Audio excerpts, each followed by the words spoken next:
and welcome back to the channel, Dan Who Reviews. As always, my name is Dan W. Make sure you were following me on Instagram at It's Dan Who. And today is a very special day because not only have Brandon, the reason most people come here anyway, is Brandon, aka Hero Collections. I also have someone else very special. He's one of the original online toy content creators, a genuine pioneer in this online toy community, a literal legend when it comes to Marvel Legend reviews, and you only have to watch his video once and his theme tune will be stuck in your head all day long. Who else could I be talking about but the legend that is SHARTIMUS Prime, ladies and gentlemen. SHARTIMUS Prime. Oh, thank you. Wow, what an intro.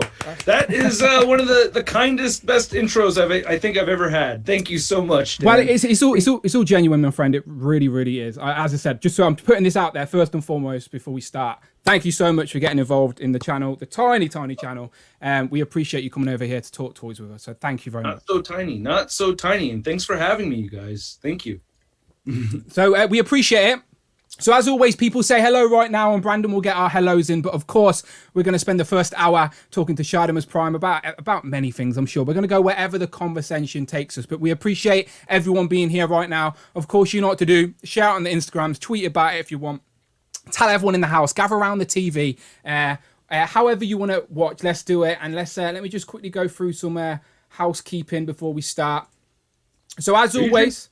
Yes, I am drinking, by the way, always. It's too early for you. It's too early for you. It's too early for me, but I really wish I could join you right now. I really would like to join you. It's way too early for me, but I would love to have a beer with you. Yeah, no, so like Thursday evenings when we stream is like my Fridays tomorrow. Fridays are like a quieter day for me at work, and then the weekends are here. So like Thursday evenings, like a bit of relaxed time. Like I can finally just chill. So yes, I'll crack open one for this occasion always. But yes, but awesome.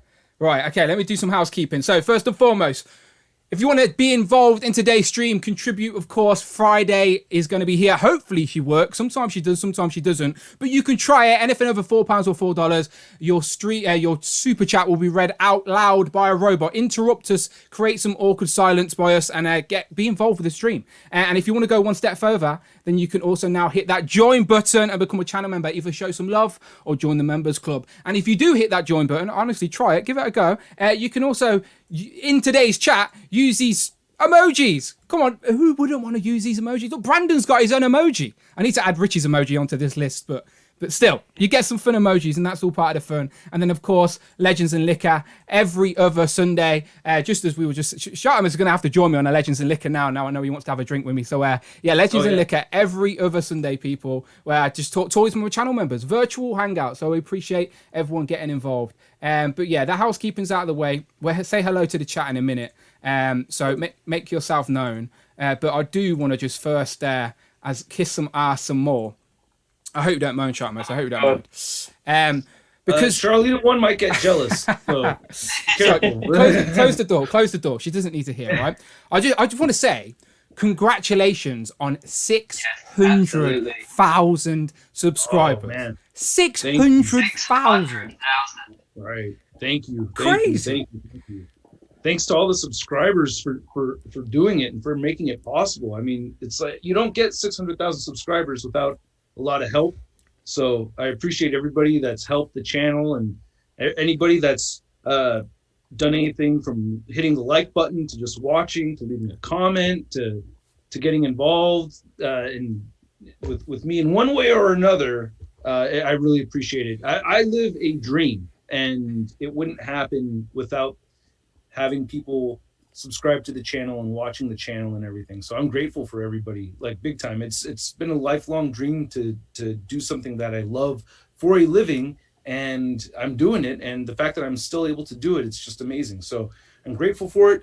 Almost all the prizes are out, so there's just 2 left. So I've been shipped out a bunch of stuff the other day, and they should be arriving soon, and then so that's moving along pretty well. Well, you said it takes a lot of help, but it also takes a lot of work. And as I said, like it is your channel, and like 600,000 for such a niche. Just be honest, what we do online is such a niche community, and to sort of mine 600,000 subscribers, like me and Brandon were talking about it earlier, right? You do realize that it's like what's that stat, Brandon, that we figured out? The San Diego Comic-Con one.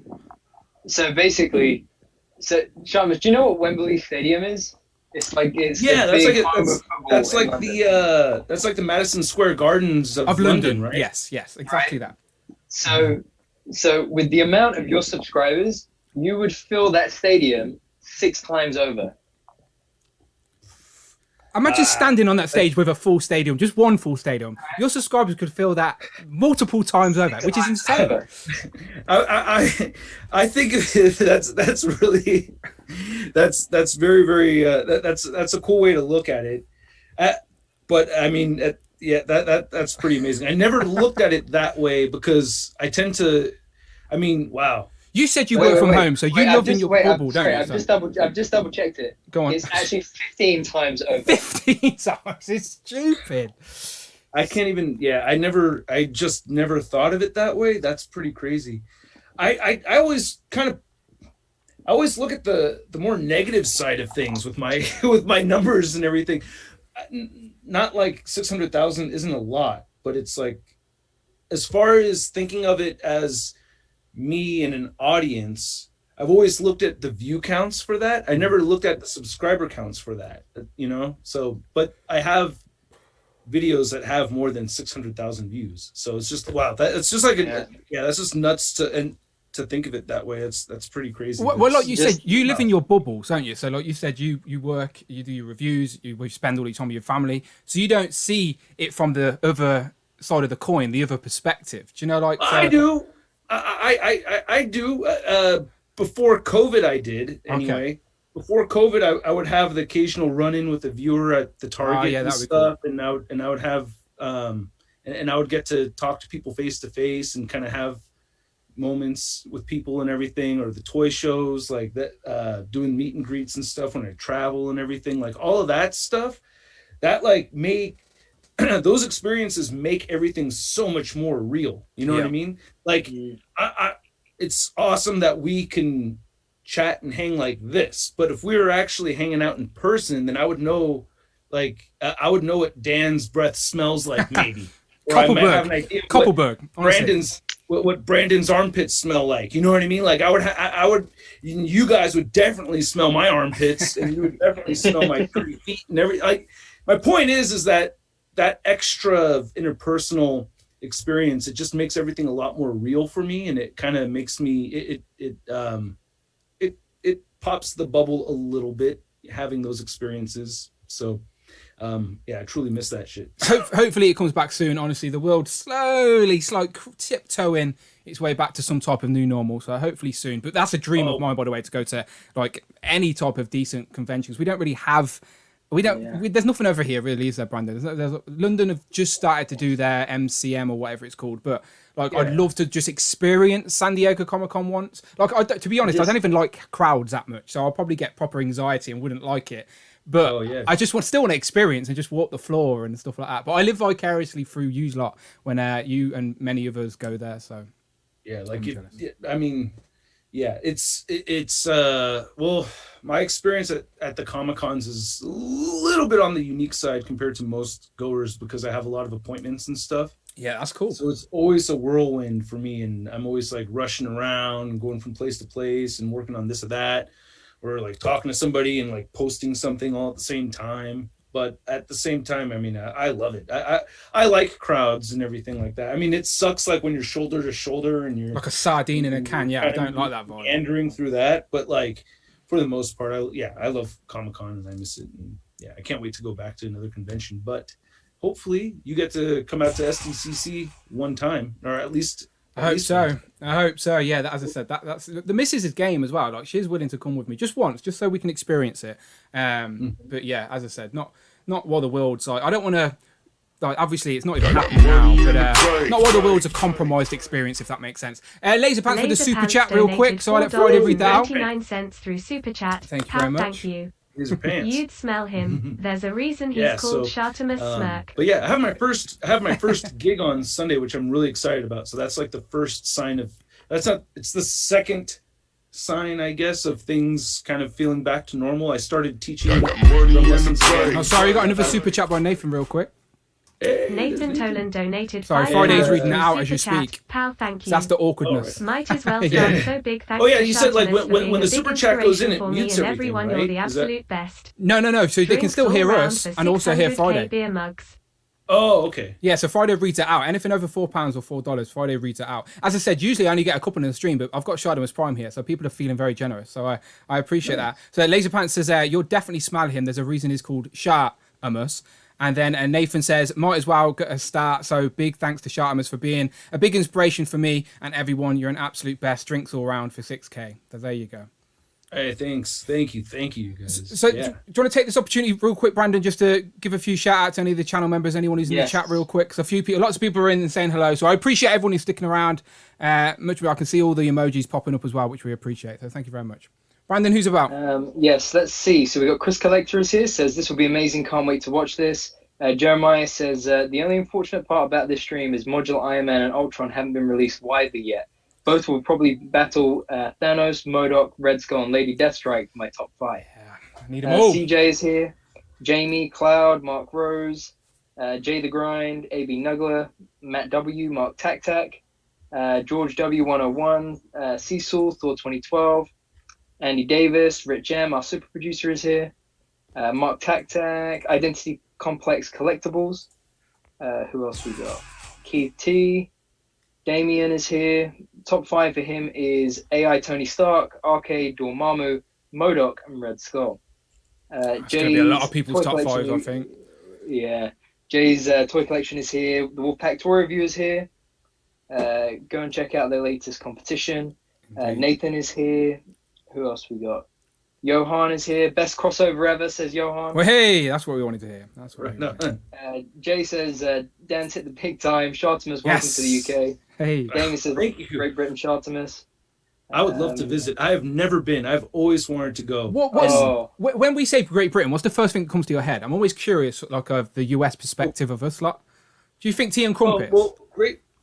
Great Britain is... From my understanding is that's England, Ireland, and Scotland, and Wales, right? So so nearly just Northern Ireland. So Northern Ireland, England, Scotland, and Wales. Ah, okay. Yeah, so Ireland and Northern Ireland is separated. Ireland didn't want to be part of the crew, just Northern Ireland did. So. Okay, all right. Yeah, there's a whole lot of history with violence and all that stuff. I know. Yeah, a lot of blood. But that's what. Okay, so it's just everything except the United Kingdom is all of them. Yes, and then Great Britain is just the island. That's right. Yes. That is true. So what's the first thing you think of? What's the stereotype British thing? Like the first thing I think of is my whole life I was told my last name came from England. Ah, okay. So I thought that. So it's I think of my heritage. I'm big on that. I like that stuff a lot. So my last name actually comes from Scotland. Ah, okay. So my grandfather always thought it was England. So I just would kind of just.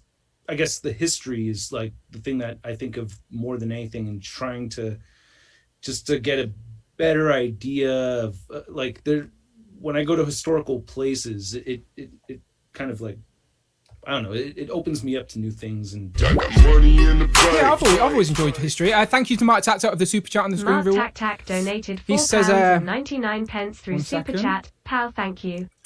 Shartimus, any updates on the there's street a lot of humans? things. I mean, there's a lot of things that come to mind those when I think of Great Britain and the UK. The punk rock scene, that I think of that a lot. The punk rock bands that came out of the UK. Yeah, I remember when you had your big mohawk, that big spiky mohawk you had. That was very punk era. Mm-hmm.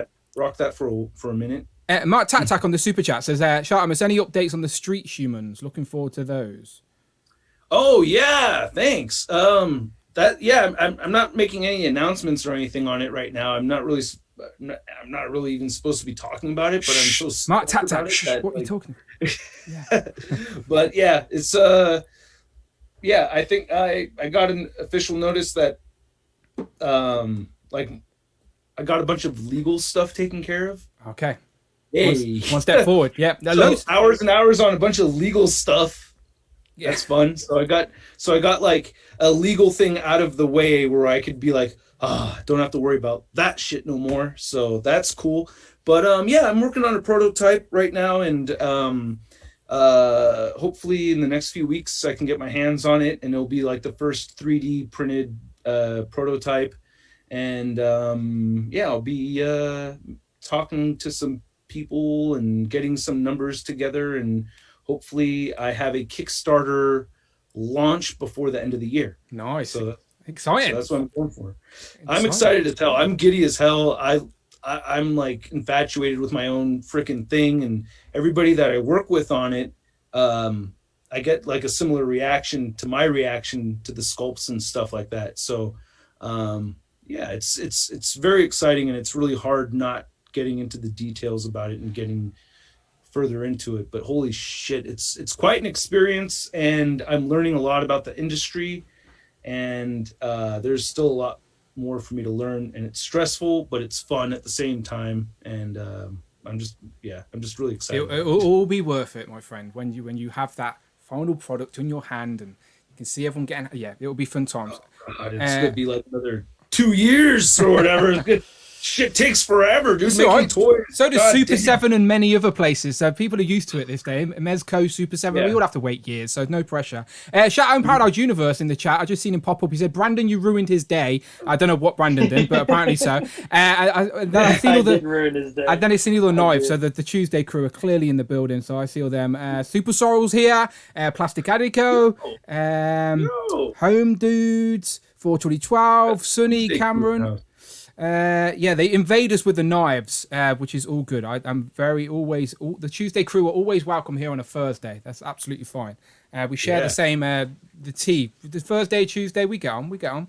Right. So the title of the stream was called Best Legends, or Best Marvel Legends of 2021 so far. So obviously, this is just general chit chat. We're just chopping it up. There's no official list or anything like that. So I just thought it'd be fun just to talk about. So it doesn't even have to be like the best legend, like technically. It's just like a figure that caught you off guard, maybe, or something. Okay. So we'll start with Brandon. Brandon can give us an example. So Brandon, oh man, just give us one Marvel legend that released this year, technically a 2021 release, that is one of your favorites so far. Something that caught you off guard, something you really enjoyed. Just something. Let's see if the chat can agree. Oh yeah, that's pretty much how mine is posed right now too. Really. I got mine in a similar pose. Yeah, so because the thing is with the wings are so great, but it's so hard to sort of like put him anywhere and have the wings like all the way out, like while he's posed. So I've just gotten so used to just folding him over, because as well I feel like it's so dynamic what they did with this.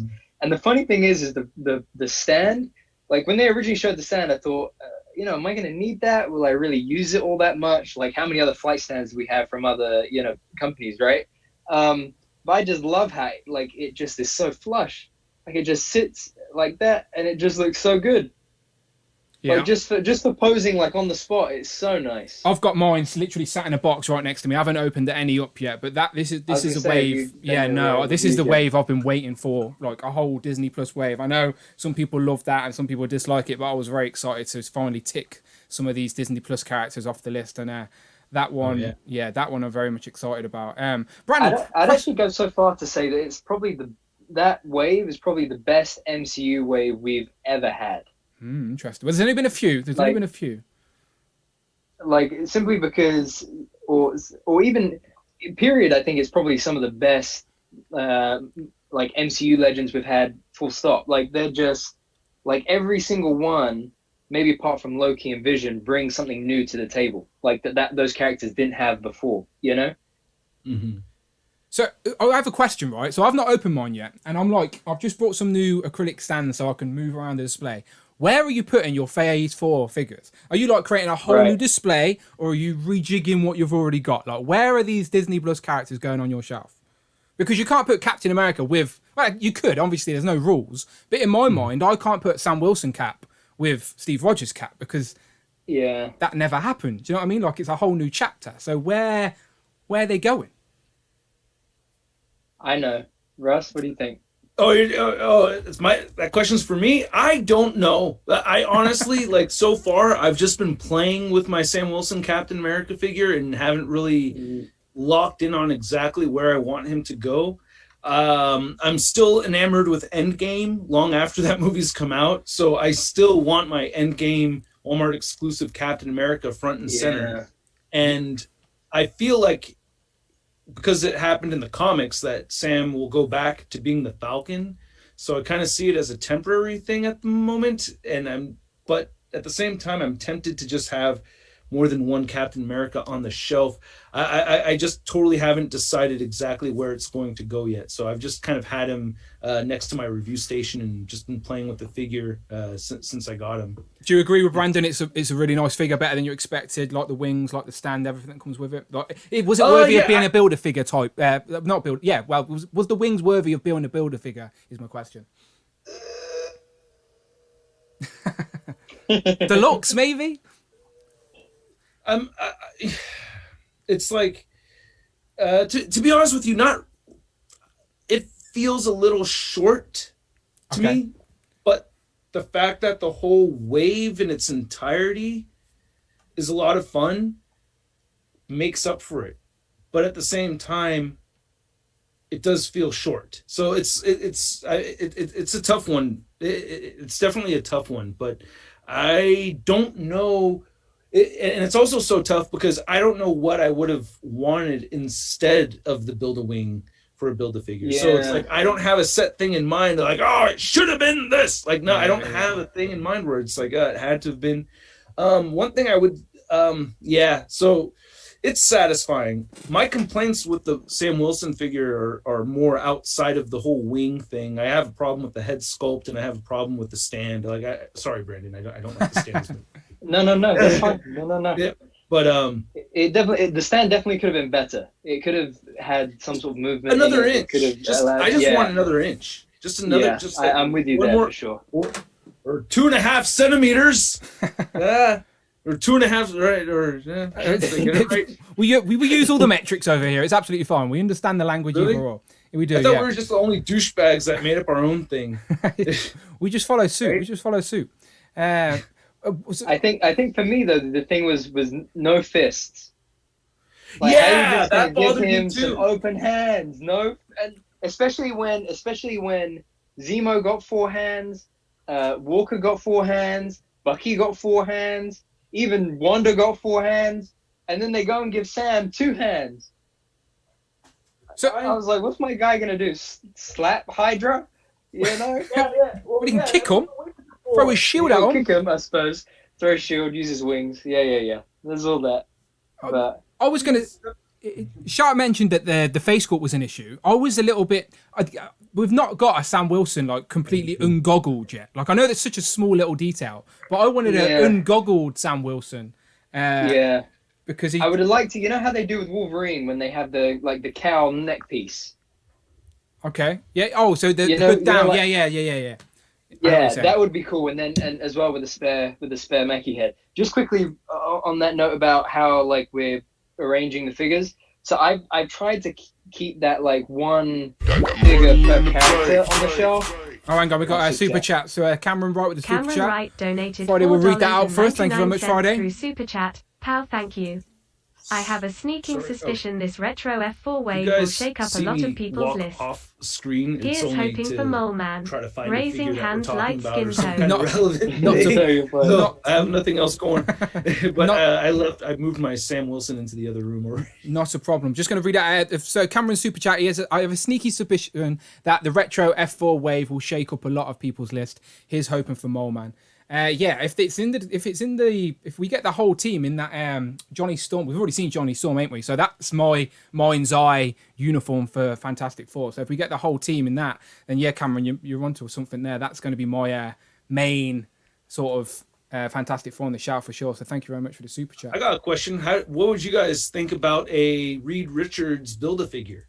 Because I think he's worthy of Build-A-Figure. In loads of extra pieces and like that's what sold me on the Mezco 4-pack is that I had to pick that up because it had really, really good Mr. Fantastic accessories. But like if Hasbro wanted to one up that, and make a Build-A-Figure and go balls out and just, you know, give us all kinds of crazy add-ons for Reed, that would be amazing. Well, even the old Fantastic Four film, that Reed Richard had like a elongated neck and stuff like that, didn't it? So like, and what did we get last time with the Dan Slott design ones? We just got like the salad finger Reed Richards, which is like So although yeah, I think with the Walgreens release, you got like the longer arms, right? The interchangeable arms, but even then.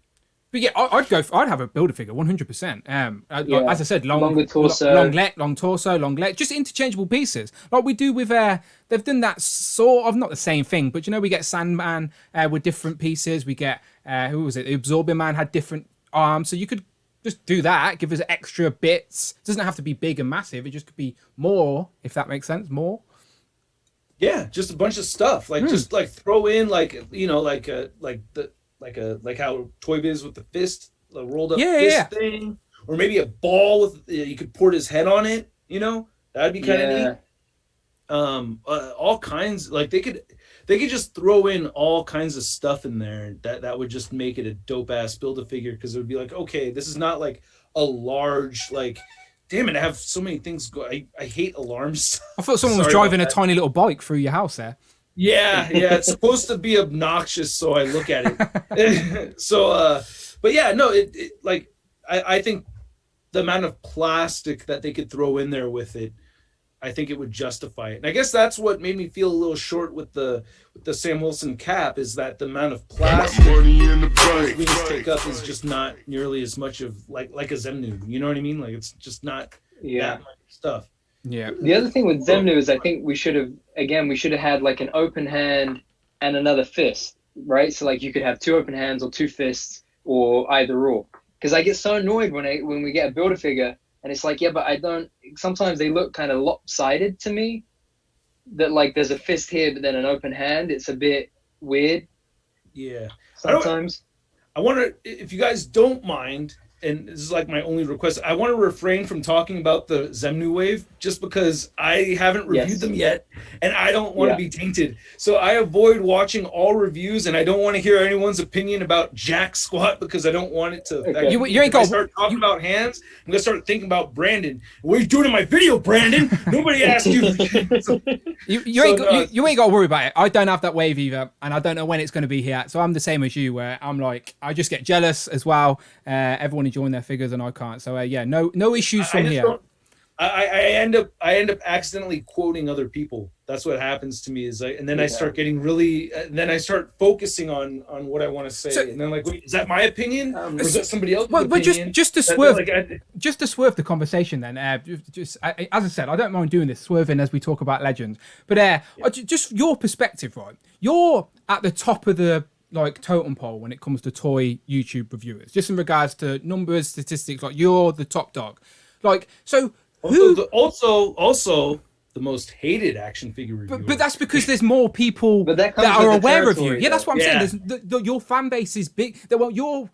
More people are aware of you. So obviously both ends of the spectrum are going to be bigger, if that makes sense. And most of them don't even really hate me. Like it's nonsense. So, but my question is like, can you still enjoy the toy community? And like, are you still fans of other channels? Or do you see it as not work as such, but you'd like to escape a lot, or are you just embedded and just still as much as a fan as you was from day one, if that makes sense? Yeah, so it's a very schizophrenic kind of experience. I kind of like, I have this divide in me, where it's like there's like fanboy me, and then there's like reviewer me, and the reviewer part of me is kind of so it's just like putting on different hats. Okay, kind of. So so my fandom is the same as it's always been. Like I have the things like so that part just doesn't really change so much. It's just like I have this other kind of perspective or personality on top of it. So I kind of see it as two separate things. Like the Mezco 4-pack set, like I'm honestly geeking out over that. Like I had to pre-order that. It looks dope as hell. So like that part has nothing to do with like that part of it has nothing to do with the review guy side of it. Yeah. As I said, I was just curious if how it like, as I said, because I didn't want to see if this sort of not put you off as such, but like you like more to escape as much as possible because this is what you do, if that makes sense. So like, but it's good because I still, as I said, like I'm a small fish in this giant pond, but I'm still like a big fan. Like I watch everybody. No, I appreciate you saying that, but you know what I'm saying. In the ocean that is YouTube, whether it's toys or whatever, like my channel is just like a small fish. So like. But I'm still as big as if, regardless of this channel, I'd still be buying as much. Well, maybe not as much because people are crazy enablers, but you know how that is. But yeah, I'd be still like, I listen to podcasts. I'm still excited to catch people's reviews and stuff like that. So I'm like you. I do try and avoid because now I do my own videos, but I do like you trying to avoid videos. But I'm still watching everything basically. Watch everybody. No, you bring up you're making me think of a couple of points that for instance, like I buy more than I would if I didn't have the channel, that's for sure. Like I wouldn't be as much of a completist. I would definitely sell a whole bunch more of my stuff if I didn't have the channel, which I know some people think, oh, that's bullshit, but people like comparisons, and when I don't have the comparisons people want to see, they get upset. And that bothers me when I upset my viewers. Like, oh, why didn't you show? Because you don't know what people have. Like, I have all these freaking Thanos figures. You think I need that many Marvel Legends Thanos figures? Do you feel pressure to keep that I have to have every Thanos? Like, no, I don't need every Thanos. I don't want every Thanos. But you guys want to see the comparisons, and for you guys, I do it. I have that there. Again, people say, oh, well, you could just Photoshop it from your old video and then resize the image. And I'm like, oh, thanks, bro. Yeah, that's a lot of fucking time, dude. Thank you very much. Yeah. You know, so it's like, people won't think it through. They don't do it, so they don't know. I'm getting all frustrated. But like, so the collector side has to. So yeah, I get more stuff than the collector me would, for sure. However, there are things that I pick up that I don't talk about or review, you know, like there's a bunch of stuff that I get that's just for my collection that I really enjoy that I don't really talk about, like a lot of Transformers stuff and things like that like a lot of people don't really care about that subscribe to the channel. So Is Legends higher than Transformers in your fandom? Because no, Transformers Masterpiece is number one. Yeah, I thought so. Transformers Masterpiece is number one, and then Marvel Legends right after. But I am a geek for transformations. I flip out over it. I love it. My wife is very smart, and when it comes to buying strollers or things for the kids and things like that, like she knows that if it transforms, I'm gonna get. She's like, I want to buy this beach thing for the kids where it's like a little tent and it's like it folds and it like collapses and kind of transforms into this little. I can imagine you making the transforming sound effects as you build their crown or something.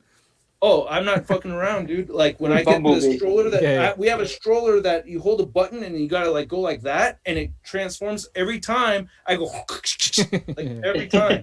I taught my daughter to transform. She transforms into a rock because she knows I have rock words. So she'll make the sound and transforms into the rock. And I go, Lord Megatron. She also transforms into a cute gun. By the way, so. I'll say, Lord Megatron, transform, and then she'll jump up into my arms very much like Megatron in Starscream, and I'll hold my daughter like a bazooka. Cute gun, kapah, cute gun, kapah, cute gun. Carefully so I don't hurt her neck. But yeah, things that transform is number one for me. What's in third place then? So you said Transformers and things that transform always going to be number one. Legends close behind. What's third place in regards to fandom? Hot toys blow my mind. Yeah. Like if you guys haven't held a hot toy in person, and when I mean hold, I mean like really not just look at it behind the glass. Yeah, that's me pressed up against the glass, going that's a rich man's game, like because I ain't got none. Yeah, I've only ever had 3 hot toys. I had the Steve Rogers Civilian from Winter Soldier. I had the Tony Stark from Iron Man 3. You know where he's in like his workshop suit. Yeah, like the T-shirt kind of one, and he's got like the little the dummy thing, you know. Like the dunce, the the robot, the little robot he always makes fun of. That one, and the arm thing. Yeah, exactly. And then Stan Lee, the nice. Stan Lee with the chair. That's a great one. Yeah, I used to get set up with those a whole bunch, like at no cost. Like I used to have deals and stuff where like it's Sideshow, right? That do Hot Toys. Is it Sideshow? Well, not me. I've never really worked with. Well, no, wait. I did work with Sideshow, but it was for a brief period of time. But like working. Hot Toys is a separate entity. Sorry, that's my bad. Because Sideshow do that scale, but Hot Toys is a whole separate brand, isn't it? It's just that. Yeah. So Hot Toys. I mean, Sideshow has sole distribution power of Hot Toys throughout the United States. That's why I'm thinking Sideshow. Yeah, but then there's also the Sideshow 1/6 scale, like comic-based figures that they do, and they're supposed to be like the comic version of Sideshow figures, but I don't think they're really taking on too much. I bought a few of those, and I didn't really like them too much. So, what's your favorite Hot Toy then? Hulk, Avengers Hulk. Okay, wow. Avengers Hulk. It's massive. God. Yeah, it's so huge. It went extra big, but I don't mind. It's a dope ass figure. I think I've seen Big Time Spider-Man get beaten up by him actually at some point. I think I had him do the Loki smash thing with Big Time. I think, if I remember right. God, that was a while ago. But and then I really like the Iron Spider. The Hot Toys Spider-Man figures are amazing. I actually have the Mark IV right here. But yeah, dude, it's a lot. Another thing to keep in mind, if you wanted to do the toy review thing as a business, as a gig, you must spend lots of money. You have to, or else you're gonna get your ass busted. Like any business, you have to spend capital. So I literally have to buy figures all the time to keep it as a functional business. What kind of business doesn't spend money? Of course. You've got to spend money to make money, as they say, yeah. I really have to. I'm on the other end of the spectrum where I obviously, a lot of people, well, not a lot of people, but I've had comments saying I'm too positive and I like lick Hasbro's ass and all this nonsense. But of course, it's because I'm so delicious. It's because I'm positive. I was there first. Yeah. Well, it's because I'm positive about the things I buy, and I'm very positive in my reviews. But people don't understand that, like, I'm only buying the toys I want. Do you know, like, why would I buy something that I didn't want and then make a video being negative about it? So, like, everything I buy and everything that you see me review, I genuinely wanted and liked and did my research into buying. So, like, that's why I'm always positive. But you must get that a lot as well, where I get it. Oh yeah, I'm like the shill, and which people don't even look up what the word means, because to be a shill I'd have to actually get paid. I've never gotten paid from a toy company to do anything, or you have to be like, you have to be paid to say certain things that are not true. That's like what a shill is, and I say what I want. I've never been asked by any toy company to say this or that, or to like the only like taking out the serial number from the cyber figure. Yep. I think, and then like I've never had anybody kind of like try to step into what I can and can't say into a review. Like, we're gonna send you this figure, but you best like it. Yeah. Please say all the good stuff. Like, leave out all the bad. Like, nobody has ever asked me to do that. I've only been asked to be honest. So that's insulting both to me and to the company, or to you and anybody else who gets called that, because it's like, okay, so you care about I guess money more than anything else. That's the assumption, where in the long run I care more about having a reputation than having an extra couple bucks that I'm gonna spend on a hot toy and forget about it, and think about the hot toy. It's like, it doesn't make sense. It's more in my interest to have your confidence that I'm telling you guys the truth of my opinion, like an untainted opinion. And that's what's so good about YouTube at the minute. I think, like, there are certain content creators, and it's very rare that they're on in the same, especially the ones that I've got a little bit of buzz. Everyone's got their own little flavor. Everyone brings something a little bit different to the toy community. And talking about being paid to say things, I just got a super chat from Neil Robinson, who paid me to say, "We love you, Shartimus." So there you go. Hey, thanks. And Z-Man have also put in a super chat earlier. He says, "I remember Mattel when they were all out of Plastic Men in the DC Universe Classics, or went all out for Plastic Man in the DC Universe Classics." So I think that was when we were talking about Mr. Fantastic and all the extra bits. Yeah. And also Andy Davis has upped his channel membership to join the members club. So we appreciate you, Andy Davis. Andy Davis needs to come and join us on our Legends and Liquor very soon. So we appreciate you, Andy Davis. Awesome. He's my NECA whisperer over there in the US. He got me those bunny, do you know the bunny turtles? Rocksteady and Bebop. From the loot crate that I missed out on first time round. Didn't make that mistake the second time round. I went in for the second one. Definitely not getting FOMO on that. But yeah. You just got the Turtles in Disguise. I can't believe I came across that. I was like, whoa, there's 2 sets. There's 2 sets and there's a whole family looking at them. And like the kids and the parents were all looking at it. So I like move off to the side and I'm like, this is a very sore subject. So regulars of the stream, I know exactly what I'm about to ask you next, okay? Did all your turtles have all their feet? The No, it sounds like a stupid... I got a turtle foot fetish. No. Human foot fetish. No, not at all. Not at all. So Laser Pants has just dropped in with the super chat, and that's perfect because Laser Pants was the person he was the one who found me the Turtles in Disguise pack. And obviously that's not out in the UK. There's no news of when it's going to be in the UK. And after Marvel... after like Marvel, Turtles is my next go-to. The cartoon Turtles and the movie Turtles, like that's my second level. Marvel and then the Turtles. So I was like, yes, I'll have it. Send it over. And he was like, it's going to be expensive to ship the box. Do you want me to ship the box? I was like, yeah. If I'm going to have the set, I need the box. Send the box. So I paid a little bit extra to get the box shipped. He did offer to open it for me, but I was like, no, send the box. So the box came. I was waited for it to come after being stuck in customs, all of that. It finally got to me. And Donatello, my favourite turtle, the best turtle, had no foot, was missing a foot, and his arm was broken. You can't convince me otherwise, Shartimus Prime. I know we're friends, but Donatello is definitely the best turtle. Are you about to disagree? He's clearly wrong because it's Leonardo. Yeah, it's definitely Leonardo. I can see that as you're wearing blue. Finally. Yeah, Brandon knows exactly what he's talking about. It's definitely Leonardo. The team falls apart when there's no Leo. You see that happen. Absolutely. Go through the IDW books. The team falls apart when there's no Leo. Yeah. Also, Thank you very much. also, someone drop a mic for me. Also, stick is not a weapon.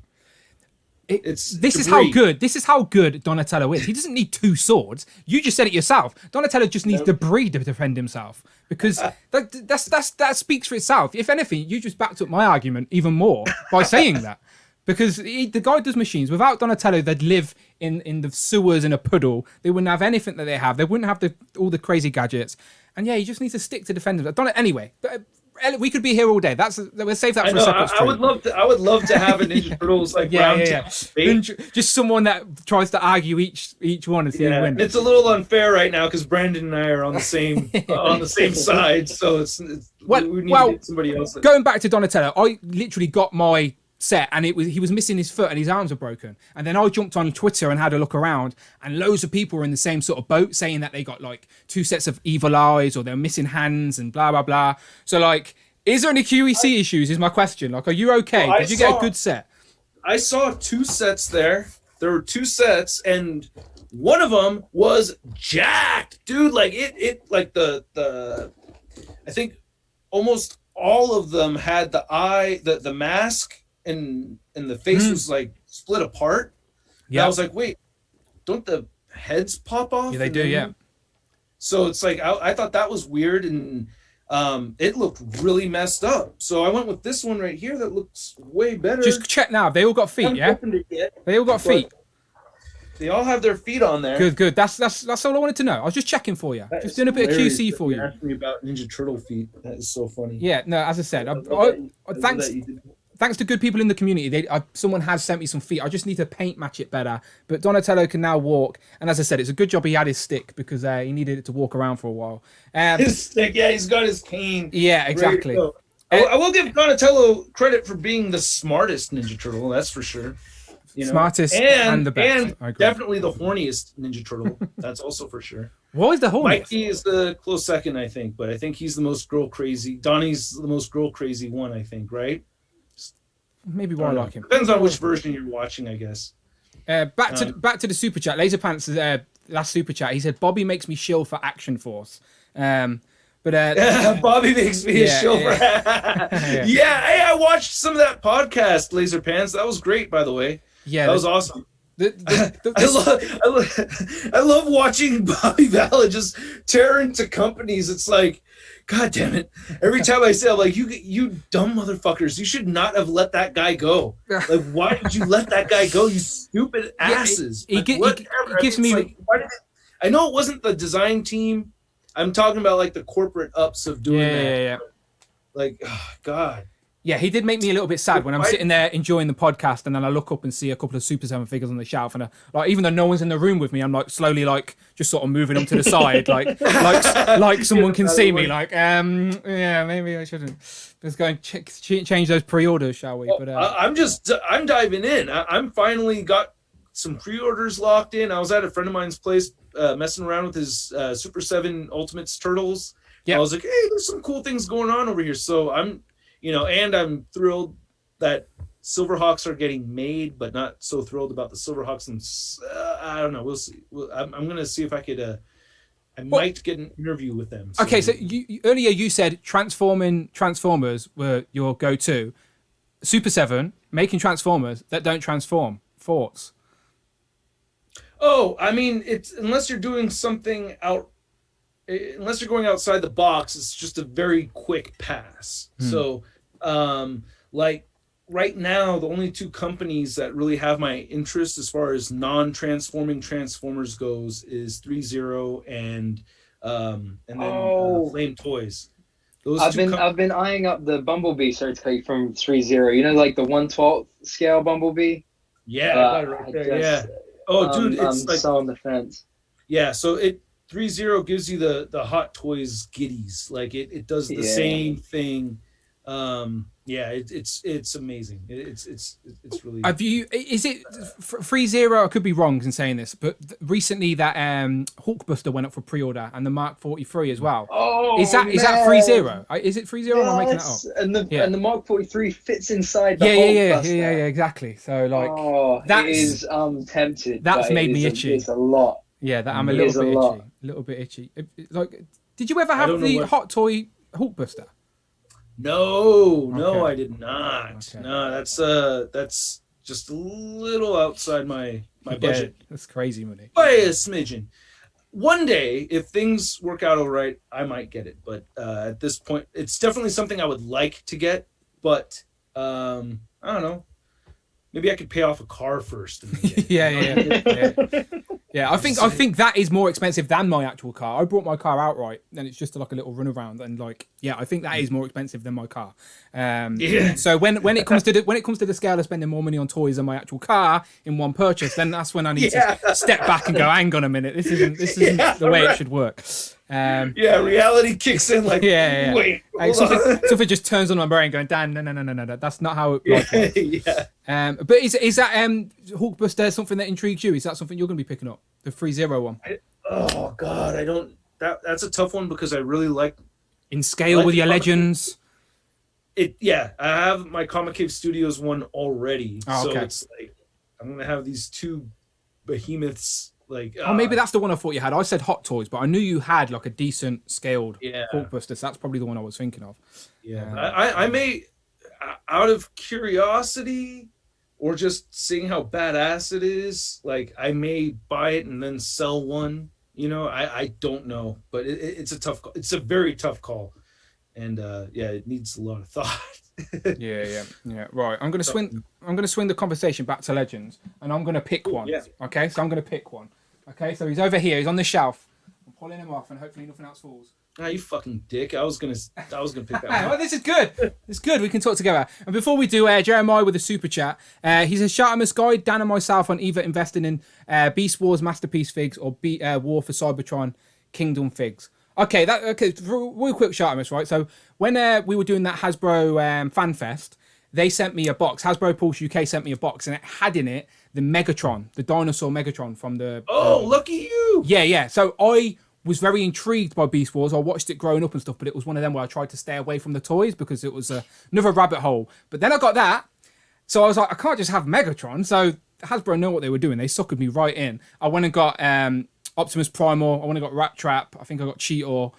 So like, am I good? If I want that Beast Wars on a collection, am I good staying with the Kingdom figs, or should I be going to the That's where I'm Masterpiece? at. That's what I'm doing. I'm not now. I said Masterpiece is my favorite toy line, but I don't do Masterpiece Beast Wars. Okay. Because I can't. Well, number one, I can't afford it. It's just too. It's like too much really expensive shit, and then at the same time, I think for the amount of money you spend on those Kingdom figures compared to the amount, like you just get so much more for your money with those Kingdom figures. So I think you are like, dude, let it roll, keep going, man. I'm totally there with you. I got all of them, and I'm stoked as hell. You gotta get the Dinobot. If you don't have the Dinobot, you're gonna be sad. Yeah, Dinobot's the next one. Dinobot's the next one for me. Another super chat as well before we talk about Modoc.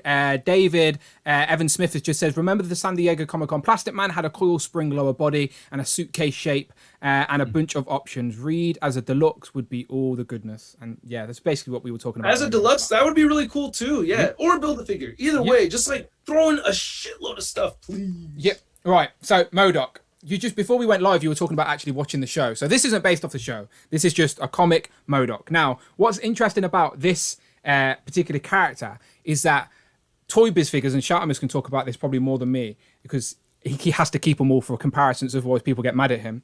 But the Toy Biz figures are slowly disappearing off my shelf. Like I did have loads, and they've slowly just dropped and dropped and dropped and dropped and dropped.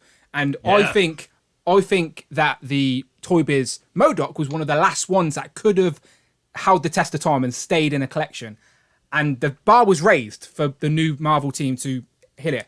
And I think they cleared the bar. I think this is drastically better than the Toy Biz version. Like, I just think it looks cleaner, looks smarter, fits aesthetically into your modern day collection a lot nicer. And I do think it dethroned the Toy Biz version. So very happy with this because the bar was high, but I think Hasbro cleared it. So, this is going to be high on my list when it comes to the end of the year. What do you think, Shartimus? Do you agree, or is the Toy Biz one still got a place in your heart?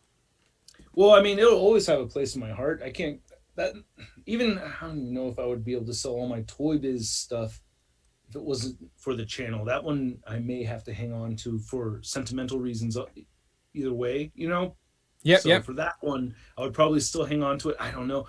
I don't know. But to answer your question of whether or not I think they crushed it. They cleared the bar. They just pole vaulted over that thing, and I think they were really smart in adding the interchangeable face feature. Yep. The scale of it, he is just a little bit bigger, and that works out great. I was scared they're going to go with like one of their wackier, more contemporary designs that I don't really like so much. Yep. And I really like that they went with the classic look. The figure's a fucking 10, dude. It's a 10. I agree. Without a doubt, it's a 10. And I'm impressed. I mean, like, we are in a golden age of Marvel Legends right now where we have Hasbro doing things better than Toy Biz did. I mean, this is like an era that I've been waiting for a long time. These motherfuckers want to call me a shill because I'm all stoked that they're doing all the shit that I've been asking them to do. It's like, dude, it's like say like you're dating somebody and you're asking her to do this and this and this and this and this, and she didn't do it, and then like one day she does all the shit, right? And then people start calling you, and then you're like, damn, thank you, baby. And then you start being really nice back, and then people are calling you a simp or soy boy or all this other shit. It's like, yo, dude, like, I asked for the things and I got the things. You want me to be still mad?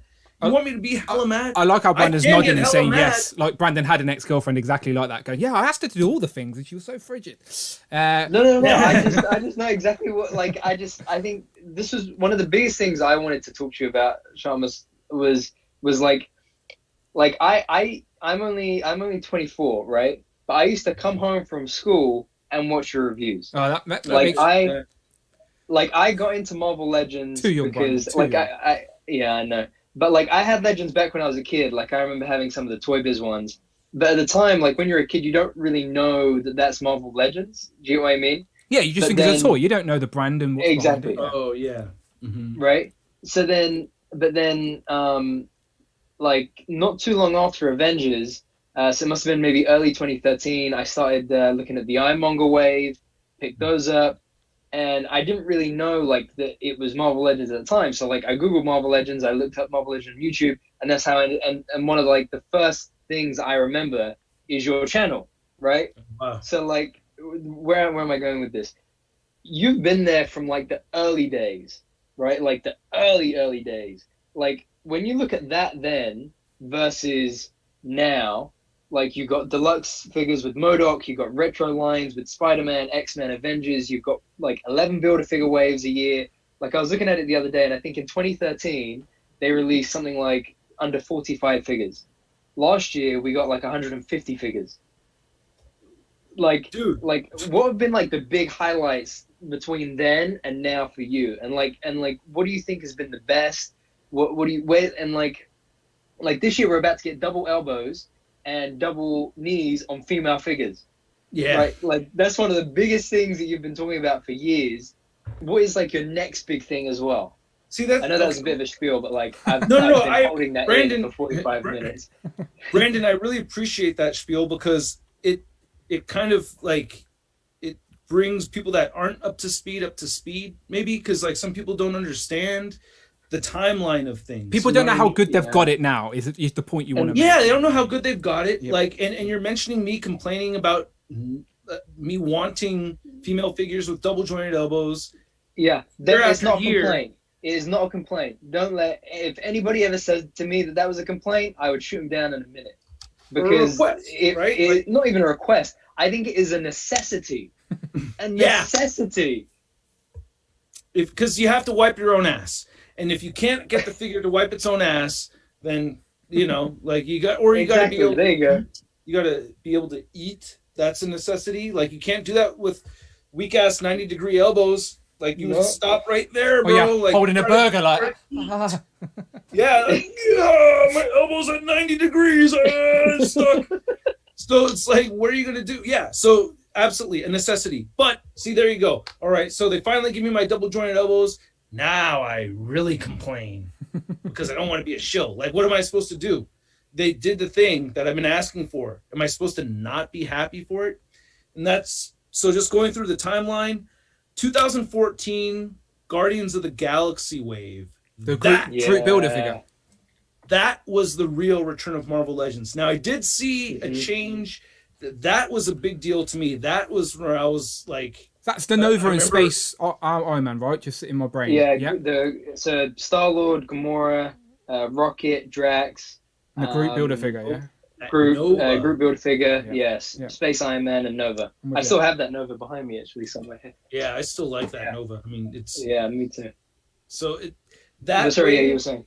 Yeah, that wave, I remember seeing it now, and I got to hang out with Jesse Falcon, who came up with this whole Marvel Legends thing, and he was like, they're crushing it. I was like, man, that's crazy. That, like, I remember just gushing and just telling him how badass I thought that was. So that I think was a pivotal moment in the line. Now they had the return of Marvel Legends, which was almost that back in 2011, I think. Yeah, is when the return of Marvel Legends had, and it was the Epic Heroes type vibe when they were the Epic Heroes on the single card. Yeah, and that wasn't the quite it waves as well.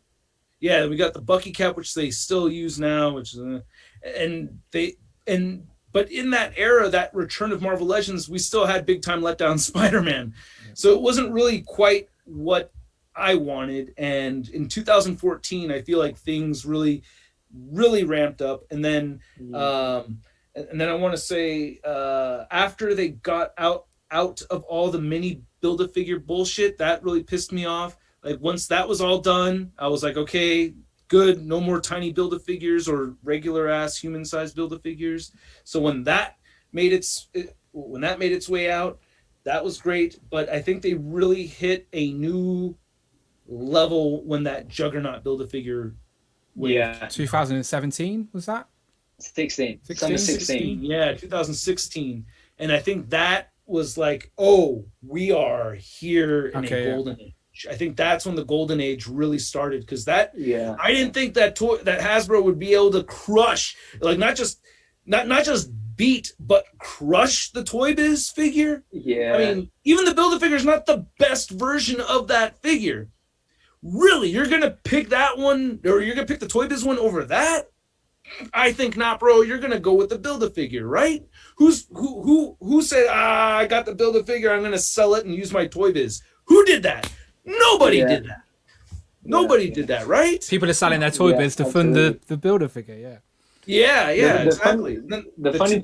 Oh, jeez. Sorry, I'm going on. I'm geeking out over. No. The funny thing, just on what you were saying, I rewatched your interview with Dwight from SDCC 2013 today, right? Oh, and you said that exact same thing to him. You said we've just had like Puck, I think it was Puck, Rocket Raccoon, and you're like, are we gonna still see those mini Build-A-Figure like pieces, or are we gonna get much bigger ones? And Dwight was like, yeah, I promise. Like that's all behind us. You're gonna get much bigger ones from now on. And then the next year it was Mandroid. It was Mandroid, Groot. That's when I dived back in. By the way, I was like, I had Toy Biz, a few Toy Biz, and like I stayed out of collecting for a little bit. And then it was sort of the Mandroid wave when the packaging changed to that sort of packaging. And it was for me, it was these three. Yeah, great figures. Yeah, these three. Even the Blue Panther is still a good one. Yes, yeah, Blue Panther, exactly. Mm-hmm. Yeah, that's a great set.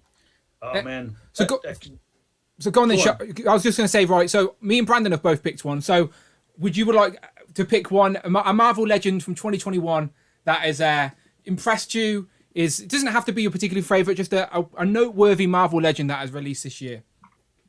That really stood out to me. Oh God. I know I was gonna pick the Modoc.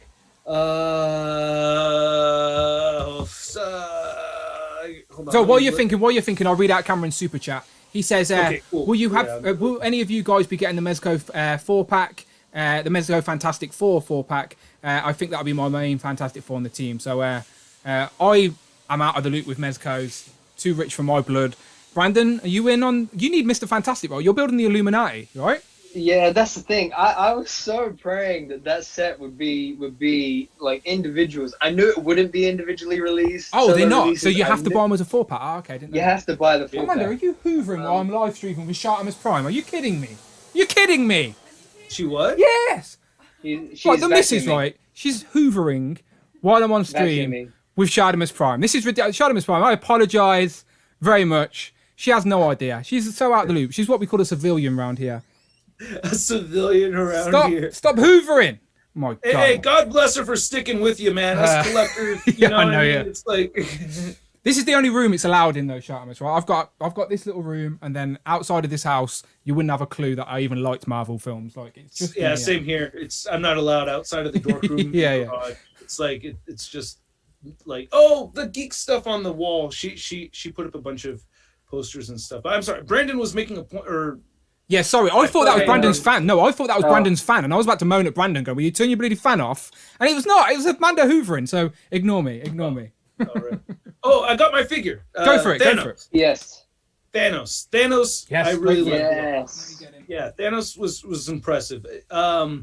I had a gripe with the elbow, and that was able to get fixed by pushing it in and getting it to bend all the way. The interchange, adding the extra head for the future Thanos, I thought that was a great move.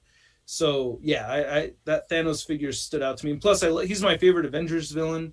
So I was really happy that the way they treated that Thanos. Is this the best Thanos of this version of this look for Thanos? Is this the best action figure we have? Is this, because I know Select did one, but is this outdoes the Select in your opinion? Yeah, I think it does. It was hard for me to kind of finally come to that, but I think it is. I just think aesthetically, like the smoothness, the colours, it just fits so much nicer into a display. Like certain, as I said, like we talked about with the Toy Biz, and definitely certain Selects, because they just throw loads of paint on all the time, they definitely will stand out amongst a modern day display. Well, I think this one's just so clean and slick, and yeah, I like this one a lot. Yeah, I love it. But I have to get rolling pretty soon. I got to work on this video.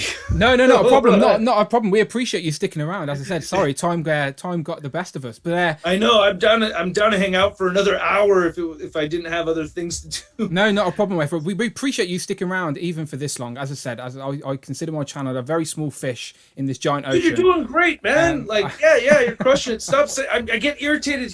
I only get mildly irritated hearing you say that because it's quite an accomplishment. You got 12,000 subscribers. You're on the big screen, waving hello to me and everything. Yeah, I was like that. I was trying to do that. Yeah. You went back with, we Brady Bunched that shit, and dude, you're doing great things, man. So Well, I appreciate that. So usually when we have guests, I tell people to I always say, where can the good people find you online? Now I'm assuming that everybody here already knows who this man is, but humor me anyway, Shartimus Prime. Where can the good people find you online? It's the YouTube channel is called Shartimus Prime with an I in between the shart and the mus. Take a pen, Brandon. Write that down. But the channel has I'm working on this wave right here, so stay tuned for a Red Skull video. I'll have more. Stop showing off, lads. Stop showing off. Put your Red Skulls down. Come on now. Stop showing off. Dan's not got Red Skull yet, so this is always a fun stuff. Yeah, it's a fun figure. I have an interview on my live stream this Saturday with Anthony's Customs. So hopefully you guys can tune in for that. That should be a really fun one. Definitely. And Brandon is probably fully aware of the history there and everything. So everything's cool and it's going to be fun. It's actually, him and I have had several conversations back and forth since he was on my live stream last year. And everything's been really cool. So. I love the MCU sort of interconnectivity of toy reviewers on YouTube. Like, I geek out when I see two of my favorite content creators in the same video. Do you know what I mean? I get excited to see that type of stuff. Century Productions, man. Century Productions set the foundation for how this YouTube community works. And it being an interconnected thing, that's one reason why I think me being on this on this live stream itself is important, because if without doing that, then what kind of community are you talking about, right? Like what kind of community is that if we're not sharing and jumping on each other's live streams and including as many people as possible into each other's streams and stuff like that, you know what I mean? So if you're not doing that, it's like how no, we as I said, I massively appreciate it. It's a big deal, honestly. It really is a big deal. So thank you very much. I don't want to keep you any longer. So Shartimus, once again, one last thing from me. I was going to say thank you as well for joining us, Shartimus. But this photo I'm about to show you guys is from the 22nd of October, 2014. Right? Look, so it says it at the top. Lift it up, lift it up, lift it up, lift it up, lift it up, lift it up. Can you see it? Can you see it? What is it? What is it? Can you see it? Wait. Can you see the date? Oh yeah, 24. Yeah, I can see the date. Yeah, look. So this is when you watching Shartimus. Okay, yeah, that's when the Mandroid figure came out. Right? It's not even a screenshot. I took a picture because I wanted to remember how those caps all lined up in comparison with each other. So I took a picture of my computer playing your review so that I could keep having a look and seeing that's how they Brandon's got the proof. He's been around. He's been around. He's been around. The thing I just wanted to say was not only thank you for joining us today, but just thank you for everything you've done, not just for the toy community in general, but for Marvel Legends in particular. Because without people like you, Boog, being able to really push them all these years, push the team, they've done some amazing things. I think that the fans like you guys who have driven them to do those amazing things are what is the most important thing. So we really appreciate you and all you guys do. Yeah, and again, as I said, imitation is the highest form of flattery, I always say. And people like you and Glenn Webb were my two go-to people for Marvel Legends and stuff. And then when Glenn Webb passed away, unfortunately, not that I wanted to fill his void, but I wanted to be a voice for the UK within this community. And that's sort of what inspired me to get involved, is to just because there was no UK perspective I felt at that time. But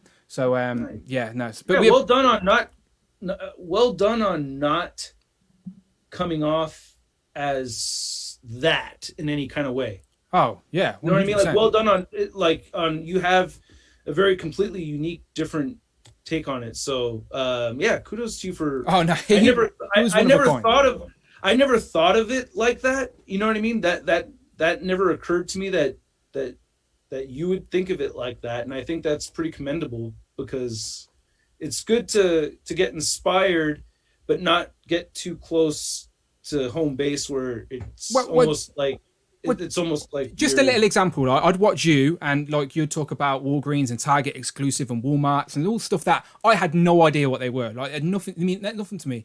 So I wanted to not be the voice for the UK, but like just give that UK perspective from a collector's point of view. That's all it was. So no, I'm glad that you appreciate that. But I'm rambling and you need to go. So go and work, my friend. We look forward to the next videos, and thank you very much once again. All right. Thanks again for having me. Welcome back anytime. All right. Thanks, you guys. I'll catch you later. Bye-bye. Bye-bye. See ya. Pow. And then there was two. Right, let me press some buttons, Brandon. All right, there you go. And then it's just you and me. So, Pow. And yes, I was licking his ass because it's all true. Big fan of Shartimus Prime. It was a massive pleasure to have him here on the channel. So once again, massive thank you to Shartimus Prime for taking some time out of his day. Because as I said, time zones are a messed up thing. And we appreciate everybody with the super chats as well. I had to turn Friday off for a little bit because I didn't want them to get too annoying. But thank you, everyone. I've turned them back on now. I think I have anyway. But yeah, that was cool, Brandon, wasn't it? That was fun. Yes, absolutely. And I think to say that as well, like some might say, oh, that we were kissing up. I don't think so. I asked him to bend over. I put my lipstick on and I was ready. I found that picture today, like, because I wanted to bring the receipts to prove my point. Like him and Boog, like, they really have done so much for the Marvel Legends community, and like I've been watching like those interviews with the Hasbro team. I've been watching like their like Shartimus's collection videos or Boog's ACBA videos for years and years. And so like when I say like they've done a lot, or it's great how much they do for us, like I genuinely mean it. Like I do not think we would be getting double jointed female figures as we have them or about to get them this year if it wasn't for people like Shartimus saying, it gives it gives the community a voice. When people have got that platform and they use it for good, it's only a positive thing for everybody. Like, so yeah, I appreciate it. I just want to jump to the chat because I feel like we were neglecting everybody, but I don't mean to. As I said, like, it was a big deal to have Shartimus here. So let me just jump to the chat real quick. So, obviously, Phil Jones linking Shartimus' channel. Good job. Thanks for that, Phil Jones. Everyone go and subscribe to Shartimus. I'm sure you already are. Geek Seek, Damien still around. Wolfpack Toy Review, CJ, Johan, 42012, Thanos the Mad Titan, Nathan. Super Sorrow says, hey, is that a dig at me, Dan? What did I say? No digs. All peace and love here. Peace and love. What did I say? I didn't say anything bad. Nothing but love, Super Soul. Nothing but love.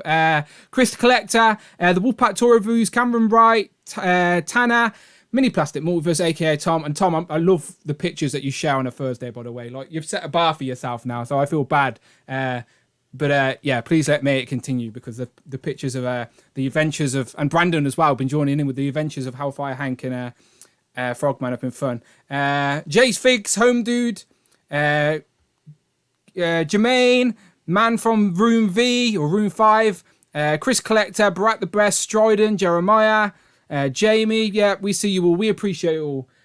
So we're still here for a little bit, people. We're not going anywhere. So again, one more time, thank you for Shartimus. But let's continue with this Marvel Legends talk. So let me just replay that last super chat. I'm just playing this last super chat from Camden Wright.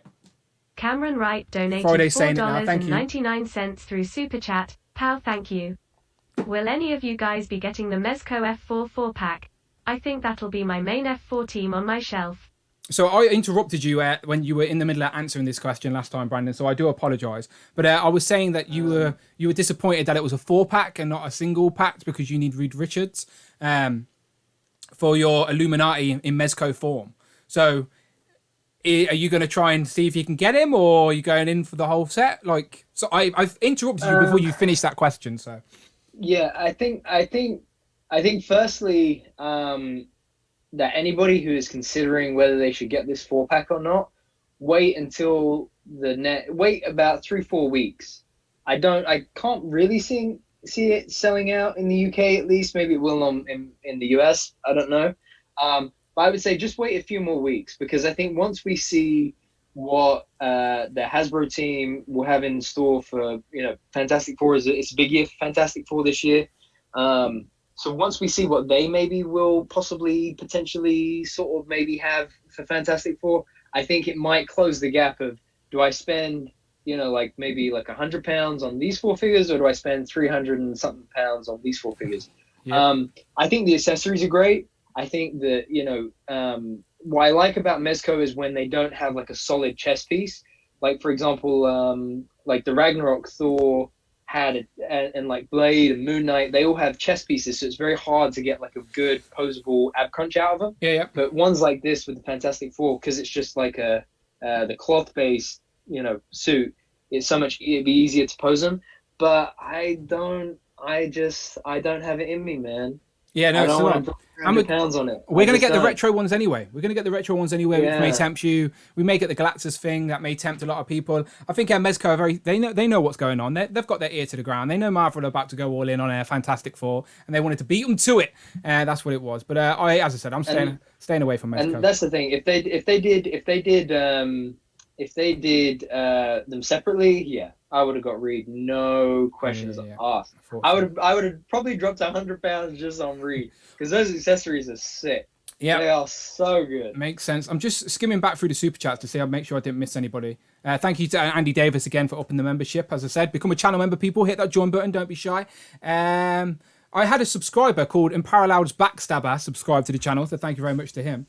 And yeah, I think we managed to mention everybody else. Again, thank you, Laserpants, for the couple of super chats.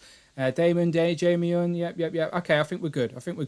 Back to Thor said, when you mentioned Glenn Webb passing, you felt UK had no voice. I'm sat here like, hey, I'm around. I mean, look, I didn't even know he existed though. That's not even that wasn't a dig at all. The thing is, Glenn Webb was on a complete. I was browsing through his. You've gone quiet. You cut off. Say the last sentence again. You're browsing through. Yeah, we can hear you now. You said we're browsing through. I was browsing through Glenn Webb's channel today and some of his older videos, and like you said, that is a space in the community that nobody could fill, nobody would ever fill. But it's true that that we really, for a long time, have not had a huge UK voice until the last few years, I think, especially as Hasbro, from Legends, the Black Series, the Lightning, have started to see how much of a community there is here, I think the greatest thing is that they've seen that now more than ever from Pulse, especially. So, and I say it all the time, Brandon, and as I said, you know this better than anybody, one of the best things that have came out of my channel, especially recently with the channel memberships and the members club and Legends and Liquor, is the community aspect. I feel like I've made friends in this toy space, and do you know what I mean? The community, it's a community out there. You kind of, oh, thank you. Is that you making up for Hoover? I was thinking about that today as well. What you're saying? Well, I heard it that time. Never mind. She brought me a drink. I think she was apologising for hoovering. Thank you. Sorry, I didn't hear you then. The other thing as well is that I was thinking today, I was talking to the Wolfpack earlier on in the week, and I was like, I can't remember what my life was like without talking to you guys every single day, or us doing this once a week, or Legends of Liquor every couple of weeks. I do not remember what life was like a year ago, when everybody worldwide in this community got everybody was cool with each other, but everybody I think has got so much closer over the last year because of how much more connected we've been through things like this. When would we ever really had the chance to properly sit on a stream and talk to Wade or Shartimus or anybody? You know, the Infinity Equation. But now I think it's just so much better. Jeremiah just said, Brandon, of the 112 import companies, who does Marvel better, SHF, Mafex, Mezco, or Sentinel? I'm going to say SHF, personally. I think Mafex puts out the highest quality, but I don't think... they're always too late. They're always too expensive. Mezco is pick and choose, and some of the articulation is poor, some of the face prints is poor. Sentinel doesn't really do much. SHF is just solid and consistent and reliable through and through. Easy peasy. Yeah, I think SHF have had a lot more. They've been in the game a little bit longer as well, so they have more in their arsenal. Mezco have only recently started to do, well, I say recently, but in the last couple of years, compared to SH Figure Arts that have been doing it for nearly a decade now. I would assume so anyway. And Sentinel were just brand new to it as well at the 112 scale, especially if you're talking about that recent Miles. And Mezco... Mezco's a different field. Mezco a different field. Like cloth goods and that Mezco style can't really be compared to the others, in my opinion. It's a different style. It is, but I think it's at the same price point, and it has its own unique selling point with the soft goods. But I think it just... The other thing is, like, I don't get their character choice sometimes. Like, there are characters that you think, I would so love to have that figure in soft goods. Like, but maybe it's to do with the licensing and stuff like that. Who knows? But, I mean, they put out some good stuff. I think, like you say, though, SHF has been killing it since they started Dragon Ball in 2013. So, that, as you say, that's almost a decade's worth of time that they've just consistently improved. Yeah. And just looking at the chat again, Super Sorrow, as I said, it's all love, my friend. I was literally in a closed box. It was Shartimus and Glenn for Marvel Legends reviews. That was it. So I don't know how long you've been doing Marvel Legend reviews, but as I said, I've only recently, I say recently, but I've obviously seen your channel now. But back then, that was like, what, 5 years ago? So, yeah, that was all good. For me, it was always Shartimus, Boog, and then since then, it's Unparalleled and The Amazing as well. Why did you ruin his day, by the way? He jumped in to say Brandon ruined my day and then jumped out again. What did you do? Funny. So he was all excited about the Black Series reveals, right? So he sent me the photo of Rex. I was like, oh look, we got a new Rex. It looks sick. And I was like, bro, it's the same old Rex, man. On like the old body. poncho looks good. Helmet looks good, but this is this is the laziest release ever. Like, it just is so bad.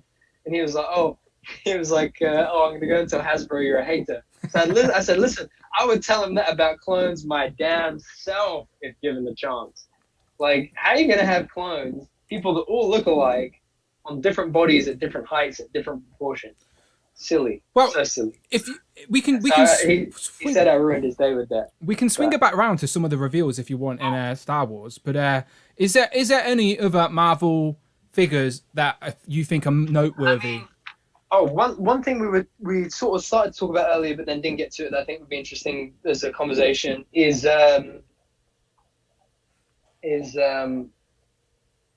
also, by the way, have this giant pink Power Ranger helmet. So if anyone wants to see a live unboxing and see me, Amanda might wear it on stream. I'll see if Amanda will wear it on stream. She did Hoover while Shartimus Prime was here. Go and ask her. So go and ask her now. Amanda, will you come and wear this helmet on stream? You can do a little Power Ranger dance or something. She said not today, another day. She's currently naked, so we'd get demonetized. Oh, anyway. So... what was I going to say? Yes. So I've been like striving to have that one figure per character on the shelf. So when faced with this guy, I was like, oh, what am I going to do? And I tell you what the deciding factor was. When you put Worthy Cat next to Walker Cat, like, it makes Worthy Cat look so bad. Like Walker... In my opinion, at least, like, Worthy Cap is one of my most favorite releases from Legends ever, right? Like, standalone. But when I put it next to Walker Cap, like Steve looks so much smaller. Like, the articulation isn't as good. The pinless just puts him to shame. Like, just putting especially the proportions and the size, putting them side by side, it was like, okay, no, that's just not gonna like work. It just didn't look right? So, and I thought, and I'm going to have either Walker Cap or probably US Agent on the shelf anyway. So, tell a long story short, this is now my Captain America on the shelf. Wow. Okay. This is my Steve Rogers on the Oh, shelf. okay. That makes sense. Do you know what you need to get for him? A little briefcase. Yeah. I've been thinking about it. I was thinking I might try and just repaint. If I can't find that one that you have, I might just try and repaint the Stiltman. briefcase we got for Stiltman. Yeah, that's the one. It's a little bit. I think it's a little bit small, but for me, I thought until we get because we're bound to get an updated Steve Rogers at some point, right, from Legends. But for me, I thought in the meantime, I'm gonna that is just easy peasy, lemon squeezy. I genuinely hope we get that suit more accurate to Endgame. I don't know how or when they'd fit it in, but I do hope we get a white version of that suit because I'd buy 8 of them. So at some point, I hope Hasbro get there. I just want to mention. I really hope we get an updated Steve in like the stealth suit or something like that. Well, hopefully he comes back. He's a young man. Chris Evans has only just turned 40. Robert Downey Jr. was 50 in Endgame, so we've still got a decade where Chris Evans can come back for something. And in the comics. He does. There are 2 Captain Americas at one time because I think Steve Rogers goes old, but then he goes young again, and then you get both of them being Captain America, I believe. If I could be wrong, but I think that's what happened. I just want to bring to the point. The Ruckus is saying Brandon mentioned this guy, and me and Brandon are well aware of the recent Marvel Legends leak. Of course, you're speaking to me and Brandon. Of course, we've seen the Marvel Legends leak. But I don't want to talk about leaks. It's a bit unfair if things are meant to be revealed and then things get leaked. So. There's my thoughts on that. So yes, we're aware, but I don't want to talk about it. I don't want to be out of order because I'm a nice guy like that. I'm a nice guy. Cameron Wright goes, what goes through your guys' minds when it comes to setting up a display? Like, do you have certain teams you want, or is it like Brandon's approach with the first version of a character on the shelf? This could be a whole bloody stream itself. We could have a whole Legends and Liquor talking about this with everybody because there's no one correct way or one correct setup. There's no right way. It's whatever you want. It's your way. It's your perspective. It's your collection. It's however you want it. You can justify it any way you want. It's your shelf. It's your collection. Like everyone's each to their own. Like I've got a Spider-Man animated shelf. I've got an X-Men animated shelf. I've got MCU shelves. Then the rest of my shelves, I've got like teams combined. I try and fill the teams as best as I can. I've got like a villain section. Like there's like little pieces to this giant puzzle. And my collection, my display, I may have the exact same figures as Brandon. Let's say me and Brandon both have the exact same figures. Guarantee it would both display them a little bit different. And it doesn't mean either of us are right or either of us are wrong. It's our own unique perspective and display. So yeah, I'm sure, again, this would be a fun conversation to have with more than just me and Brandon here, because everybody has their own rules. Like, I love what Cloud Foxwell does. He talks about it on Legends and Liquor. He has the Resistance. He has his, like, favourite characters from across different franchises, all displayed together on one shelf called the Resistance, which is like its own sort of thing, which I really appreciate it. Yeah, I'm tempted to wear this, Brandon, or try and wear it. Look how big it is. I didn't realise how big it was. Do you reckon I should? Yeah, and the other thing is I think Rich was saying if you like maneuver the straps inside, you can make it bigger. Rich M also says Brandon has a shelf with 50 Omega Sentinels collected from Smiths from all over the land. Is that true? It is true, yeah, and he convinced me to buy every single one. Just to get the stock never. Up. What was I going to say? Speaking of great legends, though, I've been eyeballing that Ultron. And I pre-ordered 3 more on Amazon today. Have you opened them all up? Is any still in box, or are they all ripped open out of box? No, I haven't opened. I'm just about to do Dormammu, and while we're here, and I haven't opened AIM yet. Well, I've opened him to take the builder piece out, but I haven't removed him from packaging yet. The AIM. And how many AIM troopers you got to go with him? I think I've only got 2 scientists and 2 troopers. You know. I think I've only got 2 of each. What, you went with 2 scientists, not the Supreme scientists. No. Sorry, ones. I mean, no. I got 2. The shock troopers, the shock trooper ones. Yeah. Okay, I think I've got 2. I think I got 2 packs. And then because I think I had more Hydras and more Aims at one point. Sorry, yeah, more Hydras and Aims at one point, but then I sold them basically. I think because I didn't have enough space on the shelf. But then I've regretted it ever since, because then once you get into like taking photos, you need like 10 army builders to make it look good. So look, if someone super chats, I might put it on. You got to convince me otherwise, people. I told you I'm a shill. You need to pay me to do things. Maybe. I'll think about it. I wouldn't be able to hear you if I put it on, though. I couldn't put it over the headphones. Yeah, true. That I tell you what though, that I'm not kidding. That Red Skull is fast going up there. In one of my Rich M says, unboxing Thursdays with toying around isn't until later, Brandon. All right, will you stop infringing copyright on our stream? I don't want him to hit me with a copyright claim over here. Kevin's getting big time. He's got like the Toys R Us Power Rangers, not Toys R Us, the Power Ranger Morphicon reveals or something going on over there. Is he really? Yeah, Kevin's doing all the big stuff. I need to get Kevin's agent. Kevin, who's your agent? I need the same guy to get me bookings. We actually need to get back on a stream. I think it's been almost 6 months since we do. I have plenty of toys to open if he ever does.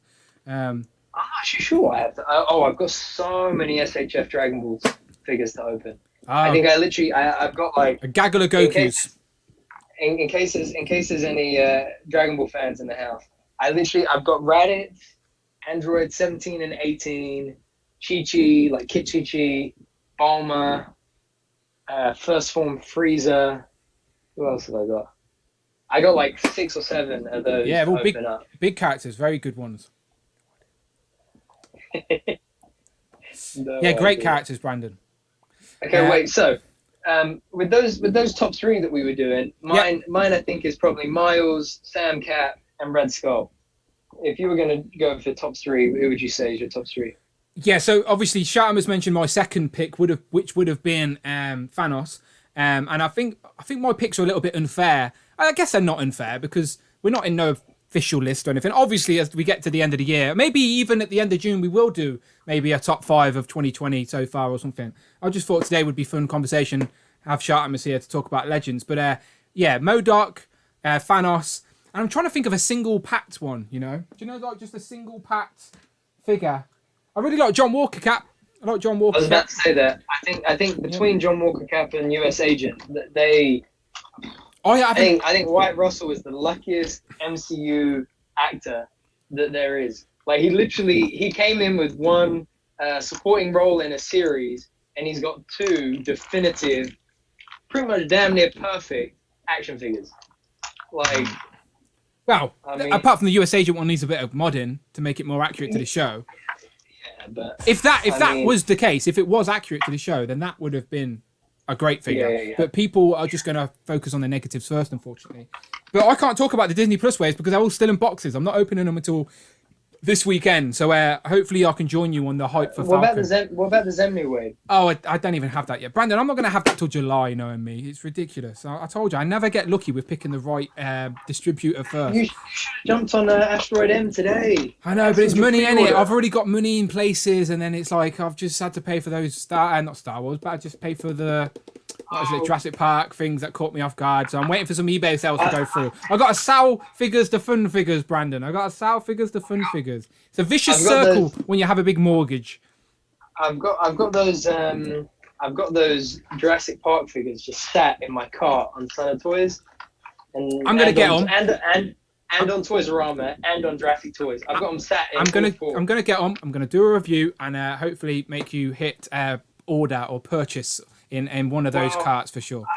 I think I am. It's just like a matter of time. It just like this week we had Miles Morales, didn't we? We may as well show that, I guess, while we're here.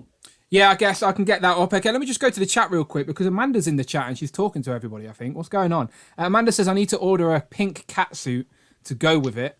I think you can actually get the pink Power Ranger suit. Why don't you guys just keep that behind closed doors, okay? Me and the other 112 people here don't need to know. They're all telling her where to get one from, so they're very intrigued in the storyline that is Dan and Amanda. Just make sure that's not the next live stream. The Wolfpack Toy Reviews is waving at Amanda. Jamie says, I think you can have some, get some on Amazon. Rush is asking, can we find the Power Ranger Tanga Warriors in the UK? They're not. That wave hasn't hit the UK yet. It's still on pre-order, right?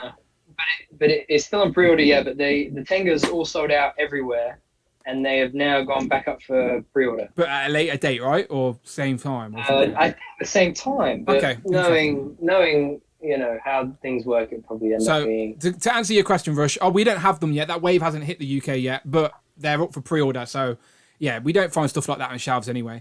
Z-Man is talking about some sort of Goku figures. Don't even know what he's on about. I can't even pronounce that word. Wait, hold on. Mini Plastic Multiverse said, Brandon, how do you leave so many damn expensive figures unopened? Well, look, okay. So my just to put this to bed, my Dragon Ball shelf, because otherwise it sounds bad. My Dragon Ball shelf is like, it's kind of been under reconstruction for about 6 months. So all year I've been meaning to like get into dio making and building like a proper dio for all the figures to go on. And because with SHF, like I tried to make sure that I spend like a dedicated amount of time with that figure to really appreciate it and enjoy it. And where I haven't had the dio set up, I've then not bothered to open up the figures yet because I don't want to open up the figures and then just not have anywhere to put them like on the dio, basically. Okay. So I promise, and as well, we've had so much other stuff, I just haven't got around to it. All right, I'm going to try something new I've not done before. I'm going to try and do a poll in the chat for everybody right here. I didn't even know I could do this, but I'm going to do it right now. Oh, hold on, let me send that thing I was supposed to send to you. I'm going to try it, and then we'll get the chat's decision. The chat can decide which is the best. Someone did just mention 42012, so definitely Miles, Shang-Chi, MCU, and Thanos still up my favourite so far. Yeah, Shang-Chi is definitely up there. I think that MCU wave, without even seeing the film, I've only seen the trailer, people, but that wave is looks so accurate to the actors. Like if that's the direction the MCU would go, the MCU figures are going, then we're in a good place. Andy Davis says he's managed to get some of the Tango Warriors for the Power Rangers. Now we just need an Ivan Ooze, but we don't know if that would happen. Even though that pink Morpher is like the Morpher from the movie, so maybe they can do movie stuff. Who knows? Super Scroll said, oh, there you go. Super Scroll just said exactly what I was thinking. I want Ivan Ooze to go with my Tango Warriors. That's the problem. I agree. Completely agree. I want Ivan Ooze. He's probably at the top of my villains wish list for Power Rangers. You got to. He's the main villain of the bloody movie. I have Tanga eggs. Does that count as something? Well, if you have a gaggle of them, maybe it does. Do they have wings? Brandon, I suggest... Z-Man says, yeah, I should invest in the Dragon Stars tournament stage set. I'm looking at it right now. It's right he's there. got it. He's got it, people. Yeah. But I kind of want a different style of dio for the thing. But yes. That is well worth getting for sure. Talking about Power Rangers still, Jay's Toy Collection UK says only got the Green Ranger in the UK this week. Yeah, we were slow with getting that. That wave 7 was on that boat that was going up through Egypt or whatever, that Evergreen boat that sinked. That's where our Power Rangers 7 were, because they took ages to get here. There's too much to buy and some more silly reason. I just started collecting Mayfix Batman figures this week. Yeah, Jay's Toy Collection UK. Good luck with that one. I missed out on the Mayfix Black Batman, the Hush version. I got the blue one. I wanted the black version. I delayed. I hesitated. I didn't want to pull the trigger just yet, and I missed out. You know what you should do? Yes. What should I do? You should check to see if it's on Amazon Japan. Do you know what? Rich, get on that. Check it. Just quickly as well, Wolfpack Tour Review said Brandon's ACBA is on fire. I've been holding that Loki shot for so long. I've been wanting to pose that for so long, but I wanted to wait for like the Loki episodes to come up. So go and check that out if you're here, everybody. Right, I'm doing this poll, okay? I'm doing this poll. Hopefully everyone here can get involved. So just while you're doing that, yes. Shameless plug. So my good friend on Instagram for all things Clone Troopers, his name is Clone Custom Troopers. He's running a competition at the moment because he reached 15K on Instagram. Nice. So his name is Clone Custom Troopers. Let's see if it comes up on here. Is it coming up? I don't know why it never like things, does it? There you go. Wait, there we go. Yes, there you go. So he's running a photography competition at the moment. There's 2 prizes, 1 Marvel Legends, 1 Black Series. All the details are right here. I'm going to repost it on my story in a little bit. So go and check that out. Some really cool prizes and a really cool guy. He does some amazing things with Black Series. Absolutely amazing stuff. Right, and he's a very good friend. I've just asked a question. I don't know how it works, right? But hopefully, okay. Let's see if this works. All right. So I've just asked the streamer question. I don't. This is a new thing. I've never done it before. Okay. So I've asked the question, and I can only give 4 options, right? So it should pop up in the chat. So if you're watching this stream right now, options is tough. It should. Yeah, I know. I could only pick 4. So this is just a trial run. But the 4 options are, which is the best Marvel Legends of 2021 so far? Okay, and just 4 options: Falcons, Captain America, Modoc, Red Skull, or Thanos. If there was another option, I would have put it, but I could only pick 4. So out of those 4, let's just pretend. Out of those 4, which one is your favorite so far? Let's see what the chat decide. So this is the public vote. This is like ask the audience on Who Wants to Be a Millionaire. Okay, hopefully it's working. Tanner says hopefully fairly certain it's still available on my combi blah blah blah. I don't know what that says. Tanner, link me. My Combini. Okay, link me. If someone knows where that Batman Hush black one is, link me. Oh, there you go. You may have already done it. I will check, Tanner. I will check. Thank you very much. Look at Rich's super chat. Hang on, I need to turn Friday back on. I think I've turned her back on, Rich. Let's give her a second to catch up. Thank you to over 100 people still here, by the way. We appreciate you. Sort of just chatting it up now. And just in case any of our friends on the Legends team are lurking in the shadows, you nailed it with these 2. Oh my God, I love this body. Put every damn character on this body. It is so good. Oh, it is so good. Yeah, Ryan Ting was there trying to get me in trouble on Twitter because I posted that we were going live with Shartimus Prime, and then I think Friday's working. Let's give it a sec, make sure it works. Rich M donated £4.99 through Super Chat. Pow, thank you. He says, Omega Sentinel was robbed. I'm sorry, Rich M. I only had 4 options. But we can talk about Omega Sentinel. She's on the shelf with Nimrod. I so regret not getting a Nimrod 3-pack when they were 30 quid on Amazon, by the way. That should have been something I did. I'm foolish. Usually something I would have done. But it's been a tight year. But there you go. There's our honourable mention. She couldn't make the list, unfortunately. But with Rich M's special customizing, you can make it very accurate to what you see in the comics. So yeah, honourable mention, Omega Sentinel. This is Rich M's pick for the favourite of the year. Spoiler alert, it may stay at the top of his list towards the end of the year as well. So we're only halfway through. Can anything out? Well, to be fair, Tigra may take her out. I do think by the end of the year, Tigra may... Yeah, okay, so this is interesting. Rich, you're definitely doing a top 10 by the end of the year. We need to see it, okay? So there you go. We need a top 10. We need a top 10 female stream. Yes. By the end of the year. Yes, Rich, that's happening. Write that down in your MacBook Pro. Make that folder now. Rich's top 10 female figures of 2021. It's happening. Put it in the diary. Lock it in. Okay, we got 46 votes. So how do I see the? Wait, who did you vote for? I've not voted for anybody yet. I don't think I can because I made it. So currently, Modoc is in the lead at 35%. 35%. Okay. Oh, Thanos at 33. That is close. That is close. You misspelled Falcon. Flack and Captain America is. See, this is why. This is why you need to. This is why I said this. By the way, people, I said this to Brandon. This would happen. I can't spell, so I hate typing live because I misspell everything. So Falcon Captain America was a great figure, I'm sure. Just as good as the Falcon one. It's the knockoff version. His wings are backwards. Jeremiah said, Brandon, you can't say they nailed classic Dormammu without proper classic Doctor Strange revealed. Listen, if they don't put Doctor Strange on this body sometime in the next year, I will... On the same body as Dormammu? Oh, hell yeah, man. Oh, okay. This body is gorgeous. I guarantee you they will do that. Well, okay, let me rephrase. They will definitely bring out another Doctor Strange comic figure in the next year. My hope is that it would be on this body because it is phenomenal. So posable. Yeah. It's so much fun to play with. Okay, so it seems like Modoc is our winner. 50 votes. There's over 100. There's over 100 people watching this stream right now, right? So half of you are clearly near enough to your computer to hit that button. So if there's anybody else, let's see if we can get it to at least 60 or 70.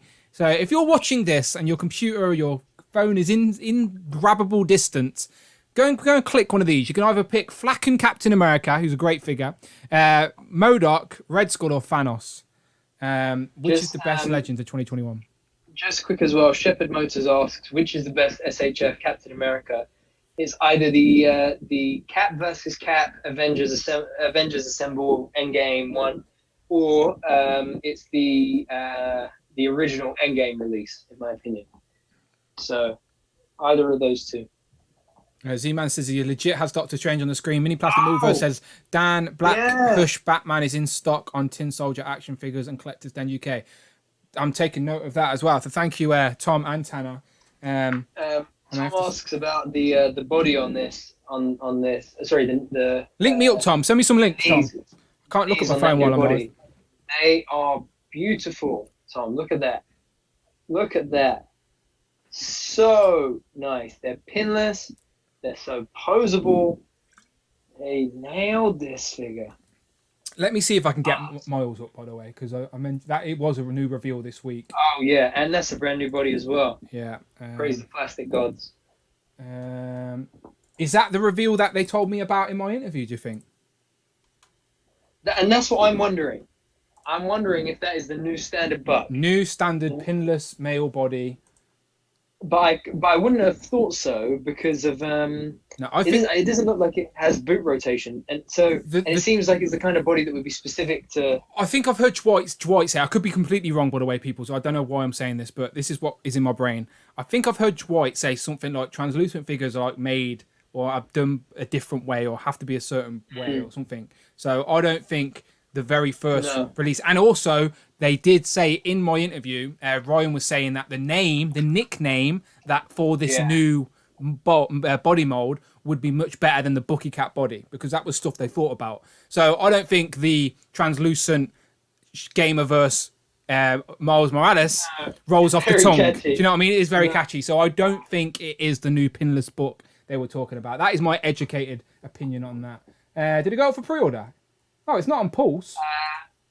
No, don't think it's on Pulse, because they're usually slow with the exclusives if they put them up at all. But ID, Comics, and Cocktails, etc., they all had it.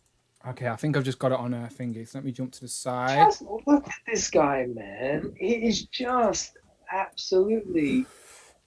Okay, so shout out In Demand Toys. This is where I'm at now. I won't show you my pre-order history because it's a lot. There you go. Gamerverse Miles Morales. And if you look on Twitter, by the way, people, if you look on Twitter, hours before this was revealed, what did I post?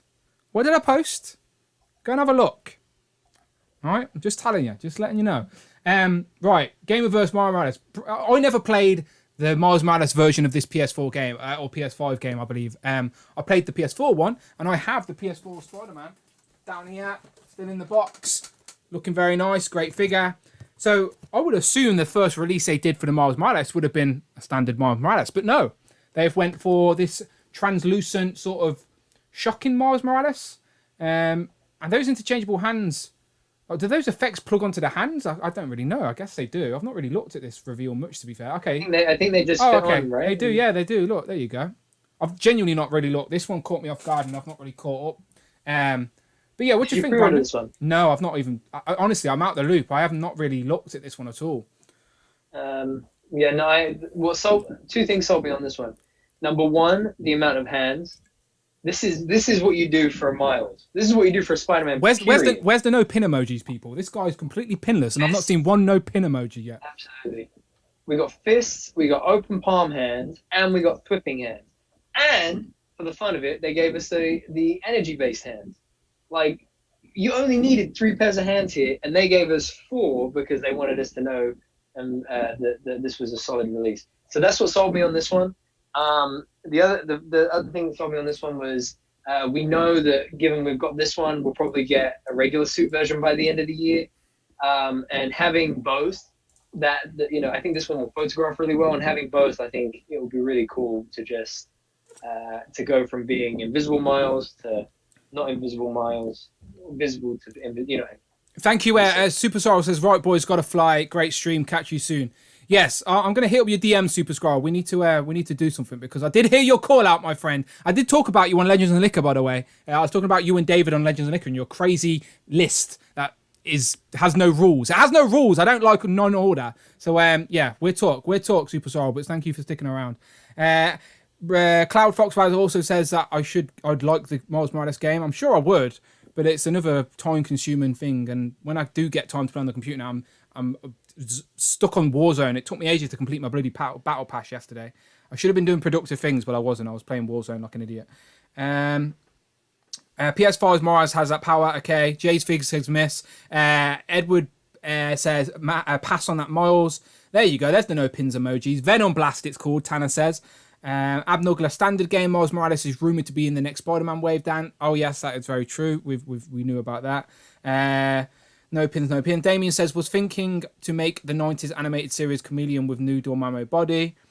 Regular Miles could be in No Way Home wave. Oh yeah, that's what Thingy said. Damien says cheers. Super Scroll. Oh yeah, Super Scroll's off. PS5's Miles is electric in that game.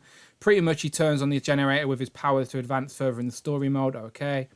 I may need to check out Warzone, says Cloud. Ooh, hit me up. I'm on PS4. I wonder if anyone is going to army build this and pose them with the regular Miles to make him look fast in action. Oh, easy hit, says Nathan. And then Tom says, pass on this. I'll take the regular version. So, yeah, okay. So it's a little bit mixed, Brandon, but that's understandable. But yeah, for sure. I think I'll end up with this. It's a Marvel Legend, people. Of course I'm going to end up with this. I just haven't pre-ordered it yet, but I will. I'll make it happen. But yeah, there you go. And did anything else come up for pre-order? What Joe's did you pre-order? We may as well talk. Money in the bank. Oh no. Oh, we got a super chat. 1 second. Cameron Wright donated $4.99 through super chat. Pal, thank you. Okay. Mr. Sandman, bring me a fig bum. Put it on the retro card and I'll buy 6 musical notes. Cameron Wright says, Mr. Sandman, bring me a fig bum. Put it on a retro card and I'll buy 6. How do we answer this one, Brandon? Because I really want to, because I know what he is referring to, but I'd feel bad if I put it up on screen and talked about it, right? Right? Right? Dan, I don't know what you're talking about. Yeah, I know. See, this is just behaving. Like, we know exactly what Cameron's referring to. And I want to talk about it. Look, nice let me just nice turn my wall. Preserve the integrity. Look at that wall. I'm just going to say, out of just completely randomly, this has no reflection on anything Cameron says, but there are still gaps on this wall that I need to complete. Okay, so if we get figures that can fill this gap, I'm a happy man. Okay, so that's what I'll say about that until next week. I'm sure. Like Spider-Man 2099, right? Yes, and Webman, of course. There's space for more. Yeah, I keep forgetting about it. I always How could you forget about Webman? Is the evil clone of Spider-Man? Just dumb. But there's room for more than I need. Okay, so there's 2. There's room for another at least 2 or maybe another 5. Don't worry, keep them coming. Keep the retro stuff coming. But Cameron, I appreciate the song. And Collector's Crush is in the room. There, it's a legend. Nice. It's a legend, of course. Yeah. So is that from Miami, right? Yes. You go Miami regularly. You can link up with these. I love Miami. Okay, next time Brandon's in Miami, he's gonna link up with the Collector's Crush and do a collaboration from across the seas.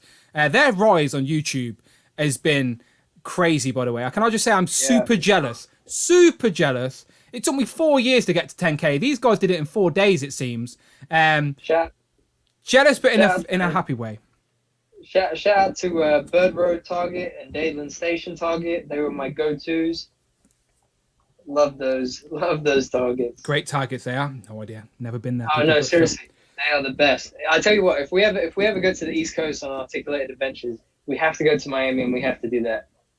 Oh, Articulated Adventures. I'd go to a bloody corner shop in America for Articulated Adventures. Do you know what I mean? I don't care. Let's just go to America full stop. And I know she's not in the chat, but where Mrs. Hero used to live in Miami, literally, you'd walk outside of her apartment building and right across the road was a Walgreens.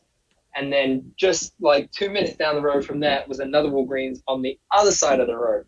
So literally, the first thing we used to do when I would go there is we would go and hunt at those 2 Walgreens. Okay, so I ended the poll. Oh, Jay's Figs is Jay's Figs from Miami as well. Clearly so, Jay's Figs. There you go. Dadeland Target. There you go. Collector's Chris said yes, sir. So there you go. They know. Damien said Dan needs Rectangler's permission. It's true. I need to ring Todd. Todd, am I allowed to talk about it before you? Wait, sorry. Really important. Omega Weapon just said go check out the Jazzwares Pokemon. That Charizard is amazing. if anybody, and I'm deadly serious right now, if there is anybody in this chat that finds that Target exclusive Charizard, hit me up right away. Okay. As soon as you see it, let me know, and I will PayPal you as much as you ask for. I don't mean that. And ship it to me. I'm begging you. I got the Wolfpack tour reviewer out hunting it for me at the moment. If you're on the East Coast, the West Coast, anywhere in between, and you find it, you tell me. Because to finish this, there is one figure that could challenge Marvel Legends to beat out the #1 spot. For the first time in a long time, a figure that isn't Marvel Legends could take the #1 spot in my top 10 for the year. No, SHF does not even... Oh, that's not even SHF, is it? That figure is awful, by the way. Shut up. Comparison. How do I get his mouth to move again? Oh, there you go. That is a kid's toy. This new Jazzwares Pokemon Select action figure is amazing. He's not happy about it. So, if you're in the States and you have a Target in a 50-mile radius of you, I want to see some Brandon emojis in the chat right now so that I know that you have heard me. That if you see that Charizard, you will hit me up straight away. I'm not joking. Okay, that is literally the only figure that could beat out Marvel Legends for my #1 spot this year. All I was going to say is you've got the Wolfpack toy reviews in the chat. You've got Collector's Crush in the chat. These guys know how to toy hunt, all right? So Collector's Crush, you want to do an international sort of favour for to some fellow collectors in the UK. Go and find Brandon the Charizard. Make it happen. Put it on film. Nice little collaboration. We'll film a thank you video and everything. Make it happen, Absolutely. people. But yeah, there you go. There's the Brandon emojis. I've looked for that Charizard. I haven't seen it. So Jay's figs. Just one last thing on the whole Miami thing for Jay and for Collector's Crush. If you may know them already because they're all Miami-based collectors, but I have a group of friends. They're some of the best. 305 Toy Junkie, Figs Daily, the Hemp Special, Cool Hand Deep, and Camaro Guy 85. They're like my Miami team. They hunt all things Legends, Black Series, everything in Miami. So if you guys follow Miami collectors, those are the ones to follow. Big up. Okay. Looking at the chat, Jay's Toy Collection UK says Articulated should come to my sunny area, sunny Cheltenham. We have a Smiths. Yes, let's go and do a Smiths. That would be funny. Can a picture of that Charizard be shown? Okay, I'll try. Yes, do it. It's up on Jazzwares Instagram. Oh no, you know who you should check out on Instagram? Nostalgic Adam is his username. He's got everything you need. Can you put a tag in the group so I can just click it, because I can't even spell Charizard in Google. Even Google says, Dan, what are you trying to spell? Like, honestly, I'm so dyslexic, people, I can't spell anything.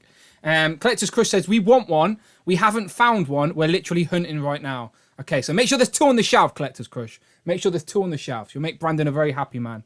And I'll try and get up a picture of this Charizard to show the people that maybe not be Pokemon fans what it is. But yeah, I'm a Pokemon fan. But I'll pick and choose. I still want all the Eevee evolutions, but many other things are in front of the list. It's a small little collection over there. So many things on camera, around this camera, that you just...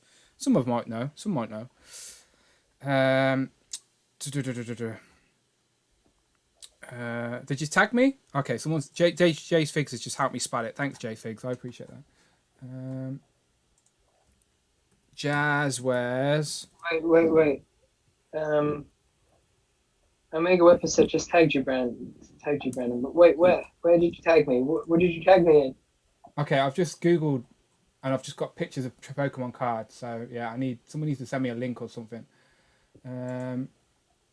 Because we're gonna. Oh yeah, wait, look, Omega Weapon. This is why I prep before the stream, people. I'm not good doing it off the fly. Look at that thing, man. Wait, Omega Weapon, did you find? Was there another one on the shelf, or was it just the one? Damn it. Oh man, that thing looks so good. Because we're gonna get him. I spoke to the guy who runs Pokemon at Jazzwares, and we're definitely getting him later this year. Can someone Instagram me a link, by the way, people, and I will show this blue Charizard on screen. Yes, because hold on. I'll DM it to you now. Hold on. Okay. All good. Tracks 4K or TR4K. I don't know how I forget how they pronounce it, but they did a review on the Charizard as well.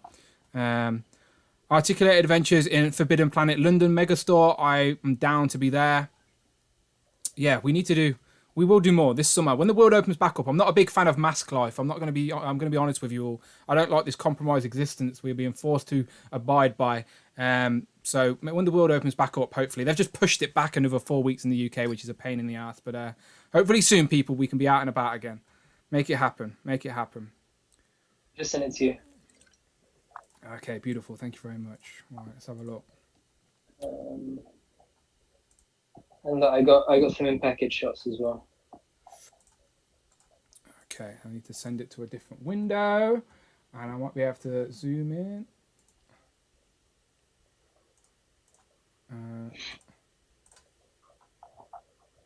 Showing Instagram on the web is really weird. It goes really small. Yeah, I'm gonna crash my computer if I try that. I may have just crashed it. Damn, this is why I prep before stream, people, because getting stuff on the fly is not as easy as it seems. Streamlabs doesn't like it, and we're 2 hours in, so I don't want to break it. Yeah, I've crashed my webpage now. I pressed print. Okay, I'll show it here. Hold on. I was trying to zoom in on the Charizard. Basically, the Instagram crops it so small. Yeah, it looks good. It does look good.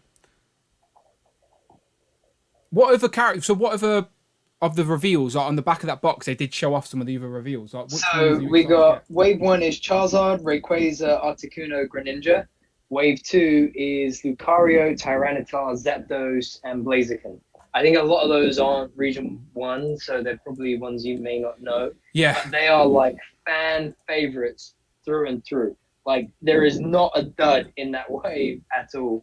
There he is. Look at that thing, man. I'm sorry, but if they push this line as much as they're saying they're going to, this is my Legends challenger for number 1. Don't get me wrong, I love Black Series, but if people are unaware, Brandon has showed it off a few times, but Brandon, you can see behind him now some shelves of Legends, etc. Brandon has several shelves just like that, full of Pokemon through the different eras and different generations. Plus 3 huge bubble wrapped crates of Pokemon. So Pokemon's up there for Brandon in regards to fandom. So we don't talk about it much on the stream. There's never much of an opportunity to be honest. But this is definitely a 1/12. It's not 1/12 scale, but it's our type of range. Yeah, it is 1/12 scale. Oh, okay, nice, perfect. This is 6-inch scale. This is So this is 6-inch 1/12 scale articulated Pokemon. This is perfect for you. This is just up your alley. Another good point as well, quickly just to make, is another place where I will be obsessing over this figure is on the Wolfpack Tour Review this Saturday. I will be joining them. I'm hoping you'll be joining me too. Saturday, yeah, no, I do. I don't know what time. I said to my gal I can't commit a time, but I will message when I'm about, and I'm ready to invade. I'm ready to race some ducks. Yes, cool. I will definitely be there, and hopefully we'll have Dan as well. Yeah. So definitely check out the Wolfpack Tour Reviews stream on Saturday. Yes, big giveaway. I want that alien. I'm not going to win it. I know I'm not, but I want that alien. I'm not going to lie. Shout out to Neil in the chat, Marvel Legends UK. That's Neil. He says, Pokemon is a funny one. I was already in the pub when they came out. Pass me by. Yeah, that makes sense. I was in school and I had the cards. I was in. I love the cartoon. I even love Digimon. I'm not even going to lie. I love Digimon as well. I used to remember coming home on a Thursday. So I'd run home from school to watch an episode of Digimon. I'm not going to lie. This was before I could download stuff on the internet, and I was literally had to watch it as it was on ITV. I remember it well. I just realised I wasn't following Collector's Crush on that thing. I subscribed to them on YouTube, but not on that thing. It's all good. Weird. You are now. That's the main thing. Exactly. Okay. Okay. We've just over 2 hours now, so we'll go for a little bit longer. I will try on this bloody Power Ranger helmet as well, just for the shits and giggles. Not into Pokemon, but love seeing the excitement from a true fan, says Cameron. Yes, definitely Brandon. He knows his ish. Any Digimon fans? Yes, Seaman. I just said that. I just said I'm a Digimon guy. Omega Weapon 13, if you're still here, run back to Target, please. There you go. You've got some people now. You've got some friends out there in the US. They can help you out. Someone find this Charizard. This can be the next mission of the stream. Brandon needs his Charizard in his life. They did say it's coming to Smith's, but we just don't know when, right? Simple as that. Yeah, it's. I think it's gonna, because at the moment Charizard is a solo release as a Target exclusive. I think for the summer, and then from like maybe late August, September time, all of Wave 1 is coming out. So we won't get these figures until then, and I just can't wait. Okay. Okay. Well, you talk to the chat for a minute. I'm going to try this helmet on. I'm not going to be able to hear you. Okay. Yes. Let's talk to the chat. So, if you're a Pokemon fan, what Pokemon would you like in that line? If you're a Legends fan, what was your favorite Legends release so far this year? Who else we got? Oh, Mega Weapon 13 says, yeah, I'm gonna head back there. I'll message you. I love you so much, Mega Weapon 13. You're a superhero. You're the best. Sorry, did I let that out loud? Jay's Toy Collection UK says, Brandon's Pokemon reaction is the same if as mine. If a Mezco drop a Dr. Doom, I love it. Yes, I would love that too. It would be so good. One other thing is, Matt, where is he gone? I just saw Matt. Where did you go, Matt? Was it Matt? Yes, Matt Martin says, my kid loves Pokemon and they're all around Brandon's age. Listen, bro, I grew up on Pokemon. It is the best. Absolutely the best. Collector's Crush said, we just followed you back. We're terrible at keeping track of Instagram. I'm the same. I subbed to you on YouTube, but I hadn't followed you on Instagram. Like, why? I just did. So it's all good. It's all good. Oh, there he is. I can't hear anyone. Can you just hear me? Hi, Kimberly. How you doing? I genuinely can't hear anyone you're saying. I'm assuming you're saying Dan looks great. You'd make a great Power Ranger. Honestly, this thing is a little bit claustrophobic. I'm not going to lie. Can you even hear me? Nathan said, Brandon, you're making me jealous with that Dormammu. I tell you what this is. This is payback to everybody who got that Disney Plus wave before I did and rubbed it in my face. Look at that. Look at that. My Lady Deathstrike is out of reach. I look like a crap pink Power Ranger DJ holding my headphones up to my head like this. Oh, Jeremiah said, talking about Pokemon is a sore subject for me. Have my Switch stolen, games don't support cloud backups. That's one gripe I had as well with Switch, is I wish that the games would be... Brandon, it's stuck. Oh, gosh. Amanda, you need some help. It's if stuck, anybody Brandon. has ever watched an interview of Sebastian Stan and Anthony Mackie together, you'll know the KY jelly joke that they always make. Brandon, it's stuck. Well, that's all we have time for, folks. I think I'm going to have to jump behind the scenes and go and help this guy out. Dan, are you okay? Oh, I think he's doing... Help me. He's doing that thing, when the Power Rangers, like... when they go like that? Or maybe it's just Tommy does that. Who knows? Jamie says, my Disney Plus wave will finally be here tomorrow. Yes, it is well worth the wait, my friend. Wait, Cameron Wright says, need a whole stream like this. Do we mean a whole stream like Dan doing that? Or, oh my goodness. We did tell you can make the helmet bigger. Jeez. Scyther Nidoking says, Omar, yes, absolutely. Wow. Nidoking would be great. Scyther would be... Could you imagine Scyther with that much articulation? Oh my goodness. The last time we had a Scyther was from Hasbro, and it was like 2003-ish, maybe, something like that. Matt Martin says, well, keep my eyes up for Charizard. Thank you so much, guys. Andy Davis says, if they make Feraligatr as good as that Charizard, bro, could you imagine? Oh my God, it would be so good. The last time we got Feraligatr was from Hasbro as well. He's right up there somewhere. But that's pretty. Brandon, at this point, you showed absolutely no concern for me being trapped in a Power Ranger helmet. I did, but you just weren't listening. Collector's Crush says, get some butter up in there. Now it opens at the back. Funniest story, Collector's Crush. So the first time I went to that Bird Road Target, right? I went up to this lady, and I was like, oh, I'm looking for butter, and she had no idea what I was saying. Like I had to say it like 10 times over, like to say butter, and she just was like, I have no idea what you're saying. She was like this older Spanish lady. Oh. No, they had butter, but because of our accents, she couldn't understand that I was saying butter. So I had to look up butter on Google Translate because I noticed as well that she was Spanish. So I had to look up butter. I can't even remember what it is in Spanish now, but I remember I had to look it up and I, you know how like on Google Translate you can press play and it reads it out loud. Yeah. I had to do that for butter. It was so funny. You had to be there, but it was funny. God bless Bird Road Target. Jeremiah says, been buying my daughter Gen 1 starter Pokemon sitting cuties plushies, starting them young. I'm not a big plush person generally. Rich said I should just ask for Marjorie. But I do have a couple of those sleeping plushies from Pokemon. What else are they going to say? By the way, I do want to just... Are you going to be all in on that Pokemon wave when it drops? I don't know all the Pokemon. I think I buy the ones I know. So if I recognise them, Yes. I buy. So I know they've got they've got like the blue bird from the first gen. Yeah, Articuno, I'd get those. Yeah, there you go. So I'll get Gen 1 stuff. Going back to Marvel Legends though, before we get out of here today, the vote that we put to the actual chat, it said best Marvel Legends 21 so far: Modoc, Thanos, Red Skull, or Falcon, Captain America. We got 70 votes is what I wanted. That was the number I was aiming for. And first place, drum roll please. Modoc. Modoc wins. Modoc is so far, according to the chat, the best Marvel Legends of 2021 so far. And I have to agree. I think they had again, just to finish up on this was compared to the Toy Biz version, they had a high bar, and Hasbro jumped over it. It's definitely the best Modoc figure there is. Simple as that. Amanda hates this, by the way. She was like, who is that ugly head on your shelf? Why do you have to have that? Who is that?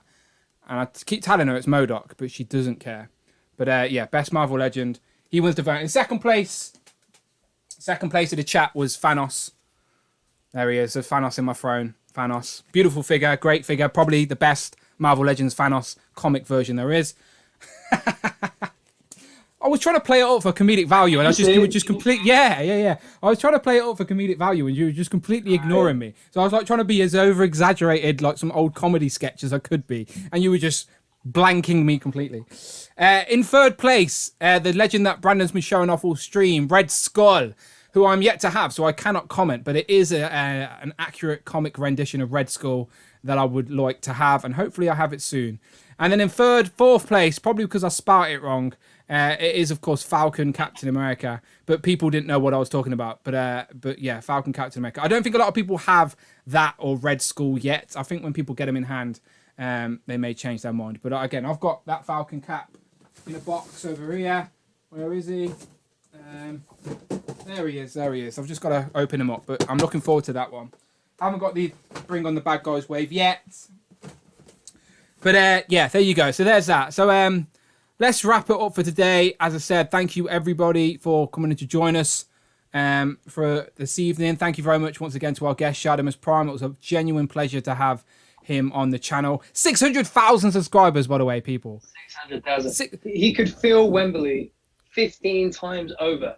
Wait, I'm gonna quickly check how much that is for Madison Square Garden. Hold on. And you said it like the amount of people that go at San Diego Comic-Con. So he has 4.5 times as many subscribers as people who go to SDCC every year. Crazy. And do you know who will be next up? Collector's Crush. The amount they're building very quickly, they're going to have that amount of subscribers soon. They could fill a stadium with their subscribers very soon as well. So yeah, crazy. But thank you very much to SHARTIMUS PRIME. He could fill Madison Square Garden over 28 times. That's stupid, isn't it? Stupid. You could literally be on tour there for a month and nearly sell it out every night. Crazy. But yeah, shout out to SHARTIMUS PRIME for joining us for the first hour. As again, this will forever live in YouTube. So if you want to see me and Brandon kissing his ass for over an hour, there you go. We did it. But we did it with, as I said, we're very genuine. It was a genuine pleasure. And thank you for everyone sticking with us all day. Thank you for the random talk and chats. I'm glad I managed to get out of that helmet. Brandon was not concerned for my safety at all. Not at all. At all. Did not care. I could have suffocated in that helmet and he just didn't care. Yeah, let me just quickly go through the chat. Who's left here? So Collector's Crush, Jeremiah, Jamie, Rich M, the Wolfpack, Matt W, Dazaro, I think he says. Man from Room V's been around all day. Jamie, Tana, Phil Jones, of course, Cloud Fox. Wow, Phil Jones is on another UK tour. So if you want to see toy stores from all around the UK, Phil Jones is doing his own articulated adventures in pictures form over at Cool Toys UK on Instagram. So go and check out Phil Jones. Cloud Fox, wow. Damien Z-Man, Tanner. Home Dude, of course, Tuesday Crew.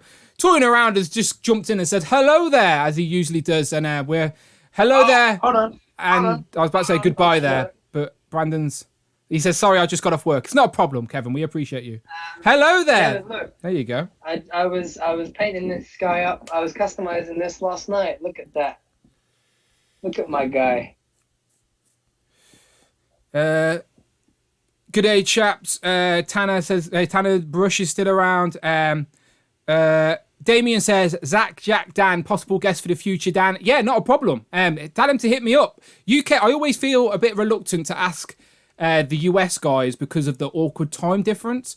But yeah, if there's any US people out there that want to get on the stream, let's make it happen. Collector's Crush, you want to get on the stream and you can make it happen. We can do that. Sure, Brandon, as I said, he's familiar with Miami. You can talk toys. I'll just sit, nod and smile. It's fine. But yeah, Zach, Jack, Dan, yeah, get him to hit me up if he can work with the UK time zone. Cameron, thank you very much for your super chats today, Home Dude. Oh yeah, I've got my credits. I forgot I can do credits. My bad, people. Okay, let's roll the credits. Roll the credits. Hopefully it works. It does. Okay, so thank you very much for everyone who super chatted today. That's Laser Pants, Nathan, Mark, Cameron, Marvel Geek, Z-Man, Neil, Jeremiah, David, and Rich M, of course. Then some new subscribers. Unparalleled Backstabber was an interesting subscriber.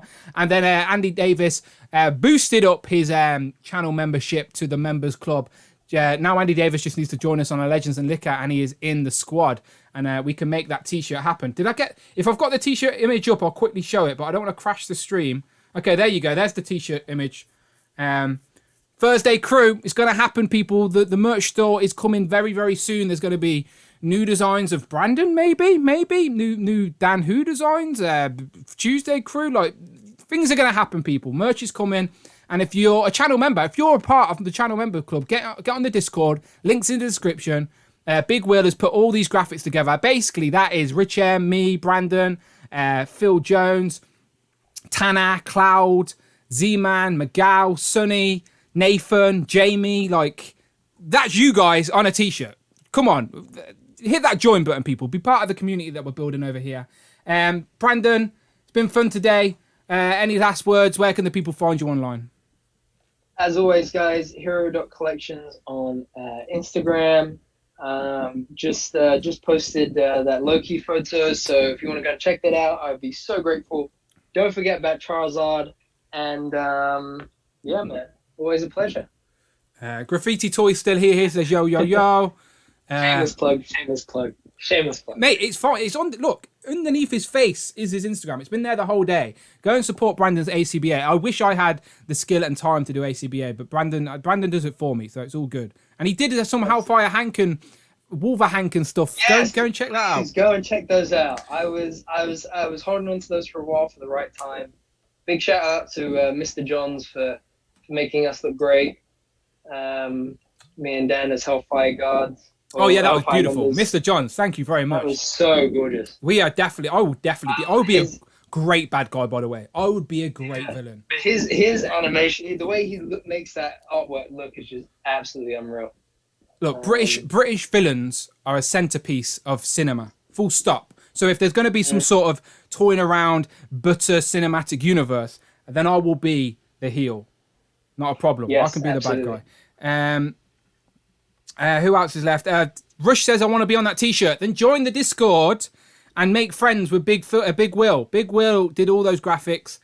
He did all the images. He basically puts your face on your favorite comic character. Honestly, he's a good guy. So shout out Big Will. Go and click the Discord. It's in the link below. So if you want to be involved in the merch, get involved now, because soon that design is going to be made and that's going to be it forever. Do you know? So get involved, hit that join button, do the members club. Dante 2 in the Hellfire Club. And that will forever live on as like the first, OG. Yeah, the OG one. The first class. Exactly. First class. There you go. I like that. The first class of the members club in t-shirt form. Make it happen. There you go. So if you're in the members club, I can see a few names like Rush is a channel member. Joe Figured It Out is a channel member. Andy Davis is a channel member now at the Members Club. Get on the Discord. Make yourself known. We've got a little chat going on there just for channel members. Let's get you on that t-shirt before the final design gets locked in.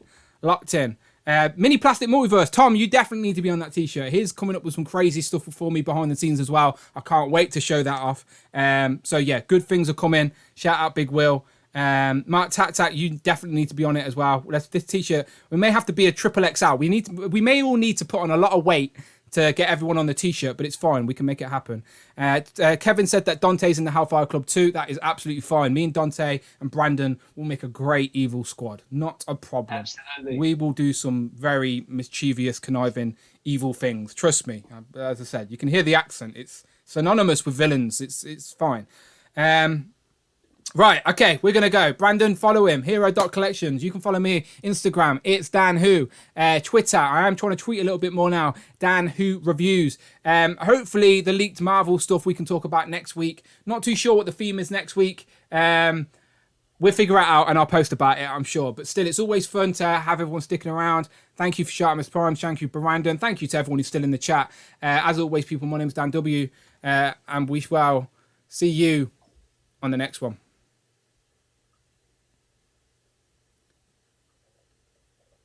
Amanda, you're still naked. Will you wear this helmet now?